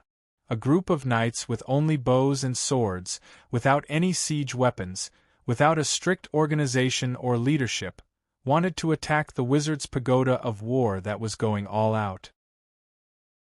Today, the wizards would use their wild and ferocious wizard spells to teach these arrogant frogs in a good lesson. And the price they would pay was their own blood and flesh. Grimm controlled the attack spell formation as he pleased, shaping the surging wizard energy into powerful wizard spells. He then used his mental energy as a guide to project the spells to the most suitable location. With the defense system of the wizard's pagoda, Grimm did not need to expend the wizard energy in his body to continuously cast powerful wizard spells. Furthermore, the offensive spell formations within the wizard's pagoda were inscribed with countless supplementary spell formations, able to add special offensive effects to the wizard spells released, such as increasing the range, maximum effect, penetration. With these wizard spells, even a level 2 Radiant Knight would find it difficult to defend against their barrage of attacks. But at that moment, Grimm's attention was focused on the battle above him. He had retreated long ago from the level 3 battle that had taken place in the Hall of Secret Spells on the first floor, and did not have the chance to witness it with his own eyes. But now, 2 level 3 wizards were fighting a group of green dragons and dragon knights above the wizard's pagoda. One could imagine how excited and shocked Grimm was. He had to admit that these 2 level 3 wizards were as terrifying as demon gods. The purple-robed sorcerer who killed the grade 3 dragon knight seemed to be a bloodline sorcerer. He once again transformed into a terrifying purple-eyed giant, hovering in the air. His purple eyes shot out hundreds of terrifying purple rays of light at every moment. The power of each purple ray might not be that great, but the power of hundreds of rays stacked on a single person's body was unimaginably powerful. Grimm also suspected that these purple rays had special wizard effect. Otherwise, the green dragons would not have avoided them. It seemed that even the bodies of dragons could not withstand the damage. As for the green-robed female wizard, she seemed to be a powerful figure as well. With a shake of her body, she transformed into a terrifying poison wyvern and clashed head-on with the green dragons. Poison wyvern, purple-eyed giant? Grimm quickly searched through his mind and quickly found information about them. Poison wyvern, poison magical creature, semi-dragon. Power limit, level 5. At the end of the day, it was not a purebred giant dragon, but one of the thousands of semi-dragon branches created by the giant dragon race. According to legend, due to the giant dragon race's lasciviousness and their ultimate transformation spell, which allowed them to transform into any living creature, the giant dragon's great undertaking of sowing the world was never restricted by their size or race. Thus, semi-dragon species with the giant dragon bloodline could be found in almost any material plane. And the poison wyvern was one of the many semi-dragon species. They looked like skinned green dragons, their bodies covered in sticky and smelly green liquid, and their most powerful weapon was the terrifying venom they spat. In terms of race characteristics, the poison wyvern's venom was 3 times more poisonous and 5 times more corrosive than the green dragon's. Perhaps it was because they were so ugly that the emerald dragons, the upper race of the green dragons, refused to acknowledge their status as a branch of the green dragons. As a result, all poison wyverns were extremely hostile toward the source of their bloodline, the green dragons. Moreover, both of them had the same bloodline source. This also meant that as long as the poison wyvern continued to devour their upper race, the green dragons, they could quickly strengthen their bloodline power. Thus, as long as the poison wyvern met the green dragons, it would usually mean an unprecedented battle to the death. And the purple-eyed giants seemed to be a branch of the ancient giants. During the period when the multiverse was just born, the order of the plane world had not been completely established. At that time, the most powerful race active in the various material planes were the various giants. Sand giants, demonic giants, hundred-eyed giants, hermit giants, forest giants, sun giants, ocean giants, cloud giants, fire giants, stone giants. These terrifying giants, who could easily reach a height of 100 meters, had once ruled the material planes for millions of years. Unfortunately, as the laws of the planes changed, their overly powerful strength became their burden, and the giant race gradually retreated from the stage of history. However, although most of the powerful ancient giants had disappeared, their bloodline had been passed down for tens of thousands of years, and had also created many powerful bloodline creatures. Even now, the frost giants, storm giants, hill giants, cyclops giants, and hundred-armed giants could still be found in the material planes. These were the bloodlines of the ancient giant. As for the purple-eyed giant that the magus in front of him had transformed into, Grimm had never heard of it. So he had reason to suspect that this was a mutated bloodline that had been contaminated by magic. In other words, this was a mutated bloodline that had come from a magic laboratory. Chapter 234. On the ground, blood and flesh splattered everywhere. In the sky, a giant dragon roared. The demon hunter knights, who had always been invincible in this dimension, finally lowered their heads in front of the evil wizards. Having never experienced the cruelty of a dimensional war, they could not break through the transparent light screen shrouded in elemental light with just their passion and bravery. As for themselves, they fell tragically under the violent wizard spells that rained down on them. There were over 3,900 demon hunter knights who could successfully pass through the forest of death and reach the wizard's pagoda. But with the activation of the war wizard's pagoda, their numbers were rapidly decreasing. It was a delusion to try and break through the wizard's pagoda with just their bodies. As the demon hunter knights fell to the ground, howling in pain, the entire battlefield descended into a bloodbath. There was no longer an inch of pure land around the wizard's pagoda. Exploding witchcraft fireballs, sizzling acid-rot swamps, and blinding lightning purgatories were all over the place. Expressions of extreme fear froze on their twisted, hideous faces as they were kicked around by the fleeing knights. Corpses of all shapes and sizes lay in the scorched earth and blood. Flesh, charred bones, and all sorts of filth were mixed together, making it difficult to identify them. Broken swords, twisted rune bows, broken corpses of demon colts, as well as the corpses of knights that were too horrible to look at. The entire battlefield was filled with such scenes, causing everyone who witnessed this scene to feel fear in their hearts. But compared to the battle between the powerful fighters in the sky, the battle on the ground was insignificant in this dimensional war. The future of the dimension still depended on the few figures in the sky. The activation of the War Wizard's Pagoda did not just give the wizards a platform to fight to their heart's content. More importantly, it used its powerful elemental control to create a free zone around the wizard's pagoda that was beyond the control of the laws of the dimension. Here, the wizards who came from another dimension no longer had to be restrained by the laws of the dimension and had the space to unleash their full power. Hence, when the level 4 Holy Knight Willis arrived in the sky above the wizard's pagoda, a strange illusory figure blocked his path. Wizard Salubo's soul projection. Due to the upper limit of the realm's power, he could only exhibit the strength of a peak Tier 4 combatant even if he projected all of his power into the realm. It didn't sound like he had any advantage. However, this was a Tier 4 projection with the profound knowledge and mind of a Tier 6 great sorcerer. Hence, when the two of them clashed, the intense battle between the Type 3 powerhouses instantly paled in comparison. If it was said that low-ranked magi relied more on the power of powerful spells or the strength of their bodies when they fought with others, then high-ranked magi's battles were more inclined towards the use of laws and countermeasures. The Grade 4 soul projection stood silently in the air, and no matter what Willis did, he could not touch it at all.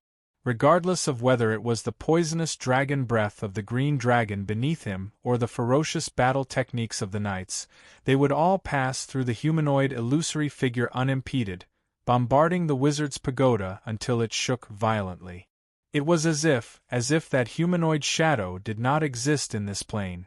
Just as Willis was at a loss for what to do, the humanoid figure's counterattack came.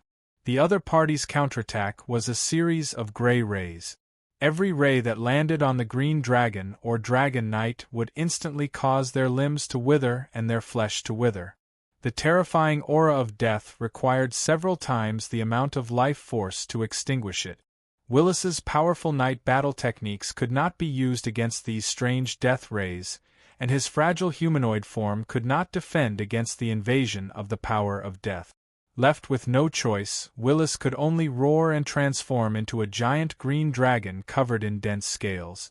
He used his tough dragon scales and powerful life force to try his best to delay the damage of the power of death.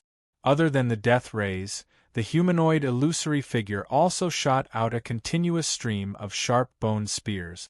The spears had terrifying penetrative power, capable of piercing through tough dragon scales. In an instant, the green dragon Orpharel, who could not dodge in time, was riddled with holes, hissing in pain as he fell from the sky. One-sided, a complete one-sided battle. Even though both of them were at grade 4, the strange abilities displayed by the humanoid figure were enough to completely suppress Willis, who only had a powerful physical body.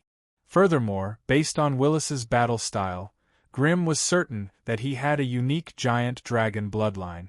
In other words, the leader of the knights, who was highly respected by all the demon hunters, was most likely a half-dragon. The reason he was able to successfully cross the threshold of grade 4 was probably related to the giant dragon bloodline flowing in his body. From this point of analysis, the Dragon Valley behind the Kingdom of Knights was not as simple as he had imagined. The demon hunters on the ground were no longer a threat to the Wizard Tower of War. Under Forgan's leadership, all the wizards joined forces to cast a terrifying large-scale wizard spell, using a terrifying ice crystal explosion to freeze a grade 2 green dragon in a 3-meter-thick ice crystal. With the intervention of the wizard's pagoda, the team of green dragons that was already at a disadvantage immediately collapsed. The remaining 3 green dragon camels carrying the dragon knights were chased around by the terrifying magical creatures that the 2 wizards had transformed into. Their defeat was something that could happen in a day. Half an hour later, with a shrill dragon roar, the green dragon that Willis had transformed into had his wings entangled by the white bone chains that had appeared out of thin air. He fell from the sky at an angle. However, not only did the humanoid phantom not take advantage of the situation to rush down and kill him, but it instead raised its head and looked at the huge cloud in the distant sky. It said coldly, "You've been watching for so long and you still don't plan to make a move? Since when did you giant dragons develop the habit of ambushing people from behind?" In the sky, the white clouds scattered. Slowly, 2 enormous dragons that were far larger than the average giant dragon appeared. Streamlined dark green dragon scales, ferocious and terrifying horns on their skulls, large membranous wings covered in fine scales, thick and powerful hind limbs, and a giant dragon's mouth filled with sharp teeth. Judging from the deep luster of the green dragon's scales and the terrifying dragon aura that no one dared to look directly at, these should be 2 grade 4 giant dragons. Unlike Willis, who was a hybrid Tier 4 green dragon, these 2 were bona fide Tier 4 dragons. Moreover, they were adult dragons at the peak of their dragon age. The giant dragon in the front was exceptionally muscular and majestic. It slowly flapped its dragon wings and floated in midair. Its giant amber eyes stared unblinkingly at the humanoid figure. It said in a loud voice, "Mighty Sir Wizard, the Tyrol Green Dragon Tribe greets you." Of course, this giant dragon was roaring in dragon language. Normal people might not be able to understand it, but as the servants and guardians of knowledge, how could the wizards not understand it? Under Wizard Forgan's signal, the War Wizard Pagoda's cannon fire temporarily stopped, and the sky regained its peace. Both sides looked at the humanoid figure and the 2 giant dragons that had arrived later. In a cruel planar battlefield like this, The ones who truly decided the outcome of the battle were the top fighters like them.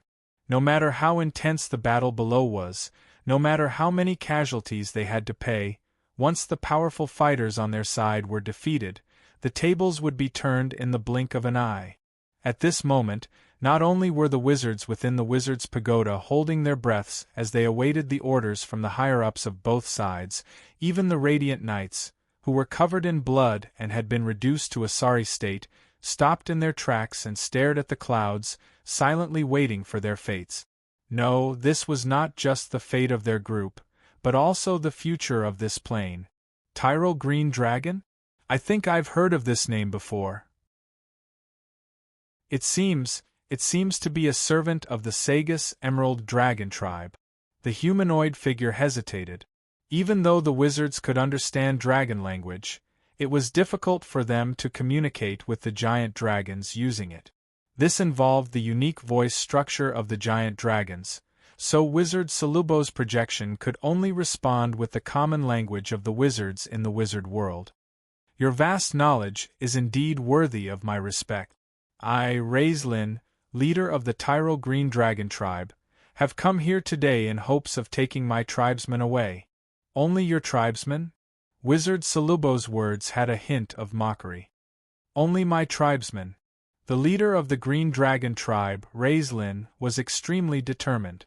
With the voice of a giant dragon, even a soft whisper would be as loud as thunder in the ears of an ordinary person, much less Raislin's roar that sounded like an oath. Beneath the war wizard's pagoda, in the forest, on the hill, countless demon hunters, including the spell-breaking knights and radiant knights, looked at each other, unsure of what they were talking about. Only the few green dragons, as well as Willis, who had his wings bound and was struggling to get up, understood Raislin's words. No. We can't give up. Willis forcefully raised his head and roared, "They are all my subordinates, I can't just abandon them like this. Father, we still have a chance to win. As long as we work together, we can definitely defeat this bunch of evil wizards." Wizard Salubo's projection let out a cold laugh, a sinister smile appearing on his face. Raislin lowered his body slightly, his large dragon eyes staring calmly at the struggling Willis. "Willis, my child, are you still unable to recognize your identity even at this moment? Those humans, they are only your subordinates and subordinates, but now, the ones facing death are your real tribesmen. Do you plan to let O'Farrell and Isendra die with them, just for a bunch of subordinates?" Willis's green dragon giant face revealed a pained expression. He looked around and saw the green dragon Isendra, who was sealed in a thick layer of ice crystals. He also saw the green dragon O'Farrell, whose body was pierced by bone spears and lying in a pool of blood on the ground. Willis closed his eyes in pain, big drops of tears rolling down his face. Even though he was unwilling to admit it, he knew in his heart that they had already lost this battle. Chapter 235. The giant dragons had all flown away. Even the 3 injured giant dragons rose into the sky with difficulty with the help of their companions, disappearing into the horizon without looking back. There were no dragons to explain anything to the demon hunter knights beneath their feet, much less to protect them as they retreated from the battlefield. Seeing the giant dragons soar into the sky and then fly away, all of the demon hunter knights' morale collapsed. From the 2 dragon knights who had been abandoned to the normal demon hunters who were covered in wounds, everyone was shocked by the cruel reality before them. The glory of the past had now become a pile of chicken feathers that could not be picked up even if they wanted to. Amidst the low sound of the horn, the surviving demon hunter knights finally began to retreat. In an instant, the depths of the forest were filled with panicked demon hunter knights. They had fled so quickly that they could no longer care about their injured companions and the glory of the knights. They threw away their weapons, took off their armor, and plunged into the forest, leaving the battlefield that had caused them such a crushing defeat without looking back. The wizards did not pursue these defeated demon hunter knights. Instead, they withdrew most of their forces back to the war wizard's tower and started assigning tasks. The reason why they did not pursue them was not because the wizards did not hold grudges against them, but because there was no need to. Since the ruler behind the scenes of this dimension had given up on them, these demon hunter knights were no longer a threat. If they kept them alive, they might even join them after the wizard faction was formed. By then, they would have a ready-made group of elite subordinates. 100 miles away, a group of green dragons were perched on a high cliff, silently looking back. "Father, why did you give up such a good opportunity just now? The enemy was only a level 4 wizard, we could have taken him down with our abilities," Willis asked angrily. It was obvious that he still hated the decision made by the leader of the Green Dragons, Raislin. "You are still too young, you know too little about wizards." Raislin's giant dragon head swayed slightly. "Senj, you tell him." As an elder of the family, Green Dragon Senj also took on the role of a dragon prophet. Every giant dragon tribe would have their own dragon prophet, and their status was second only to the leader of the family. They were also the main way for the giant dragons to communicate with the great dragon god, or rather, the only way. "Ahem." Green Dragon Elder Singh spoke. "Willis, you can't blame your father. That terrible wizard is not someone we can fight against. He's not a rank 4 magus, but a rank 6 great magus. So what if he's a grade 6 great sorcerer?" Willis stood up angrily. "This plane can only hold up to grade 4 power. Here, he can only display the strength of a peak grade 4 combatant. If we go all out and kill his doppelganger, he won't be able to establish a foothold here. Things are not as simple as you think." Elder Senj shook his head in pain. "He's a rank 6 great magus. This means that once he activates his domain of origin, it's possible for him to break through the limits of the plane and project all of his power here. Although he'll have to pay the price of being expelled from the plane, as long as he kills all of us in a short time, the remaining low-ranked magi will still be able to control this plane. That's why I've said it before. Once this plane is targeted by evil magi, its fate is sealed. If we, the Tyra Green Dragons, were a little stronger, we might be able to fight them back. However, if the price we have to pay is the lives of you, Offrel, and the other dragons, then I'd rather just give up on this plane." The leader of the Green Dragons, Raislin, silently looked down at the surrounding forest, his huge eyes filled with indescribable grief. After all, this plane was the home that the Tyra Green Dragons had managed for thousands of years. Now that it had been forcefully occupied by magi, it was impossible for him not to feel pain in his heart. However, the Tyra Green Dragons were still too weak. Once they started a war with the magi, close to half of the adult dragons in the family might die on the battlefield forever. This was something he absolutely could not accept. Willis lowered his huge dragon head dejectedly. Although he was unwilling to admit it, he knew that this was the only thing his father could do for the entire family. "Let's go back." Raislin suddenly spread his dragon wings and roared angrily. "The magi will move very quickly. We have to rush back to the Dragon Valley as soon as possible. Moving the dragon tomb and the dragon altar will take a lot of time. Let's go." Following a loud and majestic dragon roar, a few green dragons took to the sky, flapping their wings and flying into the distance. The battle had completely ended. However, the flames of war that had been ignited were not so easily extinguished. After going through a harsh dimensional war, the Wizard's Pagoda had also stopped operating, revealing its ugly, battered body to the world. The materials used to create the Wizard's Pagoda were not standard wizard stones, and its various properties were naturally unable to reach the level of a standard wizard's pagoda. During the war, with the support of the powerful defense system of the Wizard's Pagoda, all of its flaws were covered, making it look indestructible. However, once the Wizard's Pagoda's fluorescent light dissipated, the many magi could see the terrifying cracks and countless fine cracks that ran through the body of the Wizard's Pagoda. Some of these damages were caused by external attacks, while some were caused by substandard materials that could not withstand the massive amount of energy it had been circulating. In short, without a large-scale renovation, the Wizard's Pagoda of War would not be able to display its terrifying dominance on the battlefield again.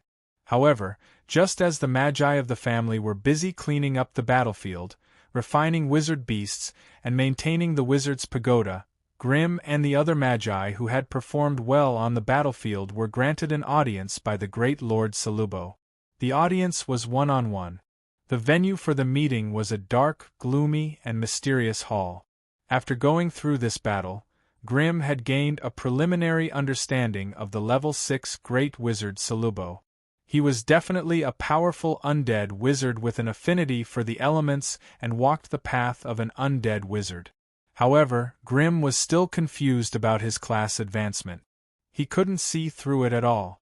Usually, Magi with an affinity for the elements could choose to deepen their elemental talents and walk the path of a dark wizard who specialized in spells and curses, or they could learn some arcane wizard's anatomy knowledge and walk the path of a summoner wizard who could refine undead creatures and summon the undead. Of course, if they did not like to entrust their power to external objects, they could also walk the path of an undead wizard who could strengthen themselves. Apart from these mainstream advanced professions, there were many more indescribably powerful wizard professions that could be chosen according to the individual's talents, hobbies, and path of development. That was why it was difficult for Grimm to guess the path of the great wizard based on his performance in today's battle. However, there was no doubt that the great wizard was powerful. At the very least, the attacking giant dragon was intimidated by his might and chose to retreat instead of fighting to the death here. That was why when Grimm saw the projection of the powerful level 6 great wizard in the dark and gloomy palace, he was extremely respectful of the great wizard's profound knowledge and terrifying power. "I have been watching your growth." The great wizard's words made Grimm's heart tremble. "As an outsider, you are a very talented fellow. Although you are weak now, there will be a day when you grow up." Grimm bowed to hide his shock. "Don't panic and don't be afraid." The great wizard's face was hidden in the black light and could not be seen, but his words were quite gentle. "Foreign souls like you are not rare in the sorcerer world. However, as long as you completed your advancement in the sorcerer world, it means that you have obtained the recognition of the world will. No one can take away your status as a wizard." Grimm could no longer hide the shock on his face. "You are still too weak, and it is difficult for you to understand these principles." The great wizard's projection was obviously in a good mood today, and explained a few words. "Laythorn is the sorcerer world we live in. Every year there will be dozens, even hundreds of plane invasions. These creatures and souls from the outside world may be a potential threat to weaker planes, but to a large plane like Laythorn, it is a rare benefit. Don't the Magi worry that these outsiders will harm the development of the plane?" Grimm could not help but ask. Harm the development of the plane? The great wizard's projection almost laughed at Grimm's words. "Little fellow, your thoughts are really arrogant. Even we great wizards do not dare to think of interfering with the development of an entire plane, and you, a mere level 1 magus, dares to think so? Ha ha! But didn't the book say that the most powerful Magi can already embed their origin laws into the laws of the plane, making them a part of it? You said it yourself. That is something only the most powerful Magi can do. In our sorcerer world, to be able to do this, one has to be at least a rank 8 magus. And in our sorcerer world, how many rank 8 Magi are there? 3, only 3. Grimm was stunned for a moment. There were only 3 rank 8 Magi in the sorcerer world? This number seemed to match the number of large magus organizations in the sorcerer world. Could it be? Alright, you don't have to be so paranoid. I called you here because of your good performance in the previous planar war. As a reward, you can take this Balrog's heart." With that said, a huge heart the size of a head was thrown into Grimm's arms. The heaviness of the heart left him speechless. Dark red flesh, thick tendons, and a disgusting aura of depravity. The giant heart that looked like a peach was still beating tenaciously, and he could vaguely sense a strong aura of life from it. The Balrog's heart. This was the heart of a powerful Balrog. In the terrifying Abyss world, creatures like the Balrog had always been recognized as rank 2 creatures. Just as Grimm was overjoyed with the Balrog's heart, the great wizard's projection spoke once more. I heard that you are very interested in the knowledge of runes in this plane. That's good too. I have a mission for you to complete. What you need now is... Chapter 236. Scandrii. As the capital of the Kingdom of Knights, Scandrii was undoubtedly a magnificent and glorious city. There were no city walls, and Scandrii was built along the mountains. Most of the buildings in the city were embedded into the undulating mountains. Looking down from the Minnesota mountains, one would be able to see the entirety of Scandli in one's eyes. Under the bright sunlight, tall obelisks and domed halls could be seen everywhere in the spacious palace. Exquisite corridors connected the left and right, and maids in palace attire shuttled back and forth. If one were to look a little further, one would be able to clearly see the crowds as tiny as ants in the bustling market at the foot of the mountain. Orderly streets, bustling with people, Scandrii was filled with a warm and peaceful atmosphere. However, at this moment, in front of the tallest palace in Mingsu Mountain, at the edge of a spacious and flat open-air platform, the old but spirited Edward VII had his hand on the railing, silently looking down at the lively city beneath him. Behind him, Knight William, who was wearing exquisite knight armor and holding a protective helmet, was reporting loudly. As a radiant knight at the peak of Grade 2 who could advance at any time, Knight William was the king's most trusted chief of guards, shouldering the great responsibility of protecting the capital. Recently, as the Night King Willis and the 3 Dragon Knights rushed to the Greenland forest to eliminate the invaders, the capital's defense forces were mobilized by half. Hence, as the chief of guards of the capital, Knight William's burden was getting heavier and heavier. Is there still no news from Willis? Edward VII waved his hand and interrupted William's report, his brows knitted tightly as he asked worriedly. No news yet. The most recent news was 7 days ago. The news from Blue Hill City said that the knights have found the invaders' nest. Although they encountered stubborn resistance, the progress was considered smooth.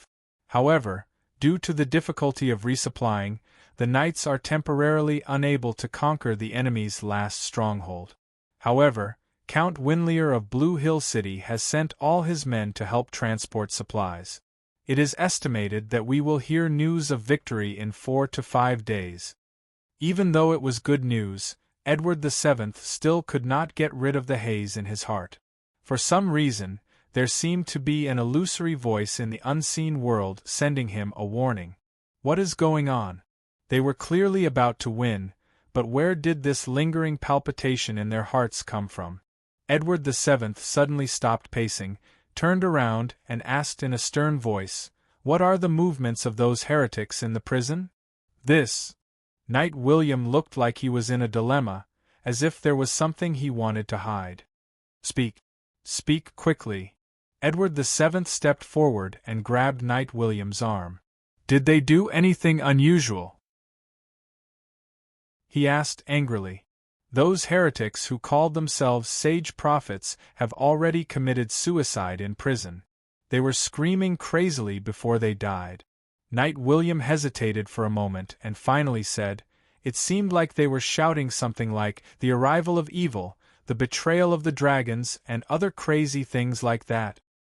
Evil has descended, and the dragons have betrayed us?" Edward VII took a step back in horror and muttered to himself in panic, "Impossible, this is impossible.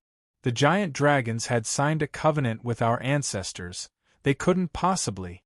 However, before he could finish speaking, a loud and clear dragon roar suddenly came from the distant horizon.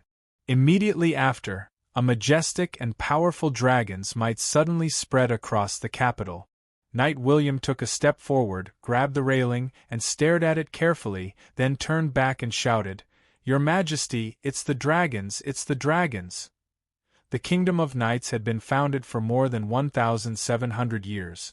Because they had always been on good terms with the Valley of Dragons, and had also signed a covenant with the dragons, they had received a lot of help from the giant dragons in the continuous wars to defeat the foreign races and suppress the ambitious nobles. To this day, at a certain spot in the back of Mingsu Mountain, there was a magnificent and exquisite palace built to serve as the sleeping quarters of the 3 dragon knights and giant dragon companions. However, although they were on good terms with the giant dragons, wherever they went, their terrifying dragon's might was still not something that ordinary people could withstand. Therefore, according to the covenant, the giant dragons were not allowed to invade and break into any city of the kingdom. And this covenant had been well implemented and abided by for thousands of years. But today, the giant dragons suddenly came in a group. What are they trying to do?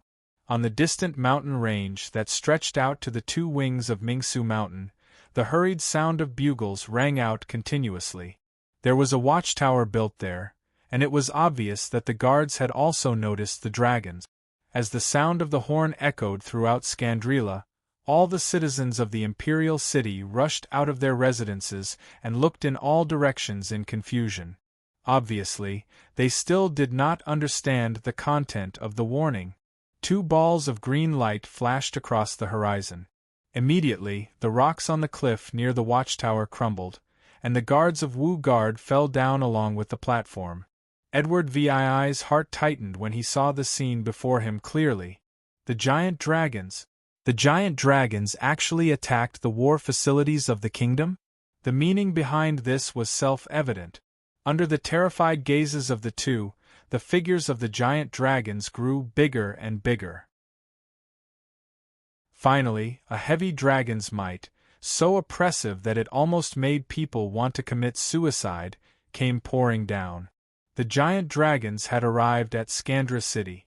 The giant dragons that flew into the capital were obviously adult green dragons, and their appearance was full of pressure. They had shiny dark green dragon scales, and each of them was the size of a face. They had lean and angular dragon bodies, and sharp and metallic dragon claws. From the top of their heads to their tails, they were covered in ferocious and terrifying bone spikes, and the ends of the spikes shone with a chilling glint under the sunlight.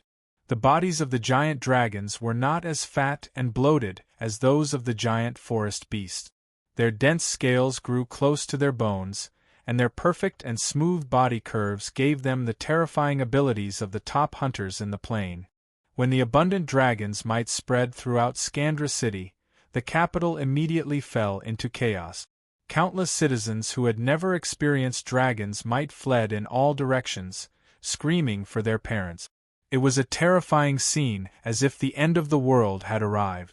The green dragon in the lead looked at the panicking human figures beneath it, and let out a loud dragon's roar in satisfaction. This dragon's roar seemed to be in order. As the dragon's roar rang out, more than 10 humongous green dragons stretched their necks and roared at the same time. Then, they flapped their huge membranous wings and pounced toward the tallest or most beautiful palace in the city. Edward VII, who was looking down from the top of the famous palace, could see very clearly that a terrifying green dragon lowered its body and flew near the huge storeroom of a famous trading company. First, it spat out a thick green dragon's breath. The human guards guarding there instantly melted into puddles of green liquid amidst shrill cries. After using its dragon's breath to get rid of the reptiles in its way, the green dragon pounced on the storeroom and used its thick dragon claws to tear open the roof, revealing the jewels and treasures inside, as well as all the goods Ling Lang had. Broken beams and rubble from the roof rained down. The green dragon reached out its claws and picked up the chests of treasures. Then, it flapped its wings and flew toward the largest square in the city. Countless green dragons attacked in all directions. Every time they rose and landed, they would target the storerooms of the trading companies, the warehouses of the auction houses, or the city's treasure vault. All the guards who obstructed their movements would be turned into dry bones by the poisonous dragon's breath that filled the sky. Even the defenseless residents or servants would be attacked by the green dragons as long as they appeared in their hunting areas. Storerooms were overturned and treasure vaults were opened. Chests of treasures and mountains of gold coins were swept out by the green dragons and quickly gathered in the city square. Over there, 3 green dragons had transformed into burly giants. They swiftly packed and crated the spoils of war. They were extremely busy. Under Edward VII's wide-eyed gaze, groups of green dragons flapped their wings and flew into his palace. They were plundering wantonly. Every time their huge bodies landed on the roof of the palace, it would inevitably be accompanied by a rain of rubble. Countless weak princesses and princes, surrounded by guards and maids, screamed and ran out of the palace. And he saw with his own eyes that one of his most beloved beauties couldn't escape in time and was crushed under a collapsed house.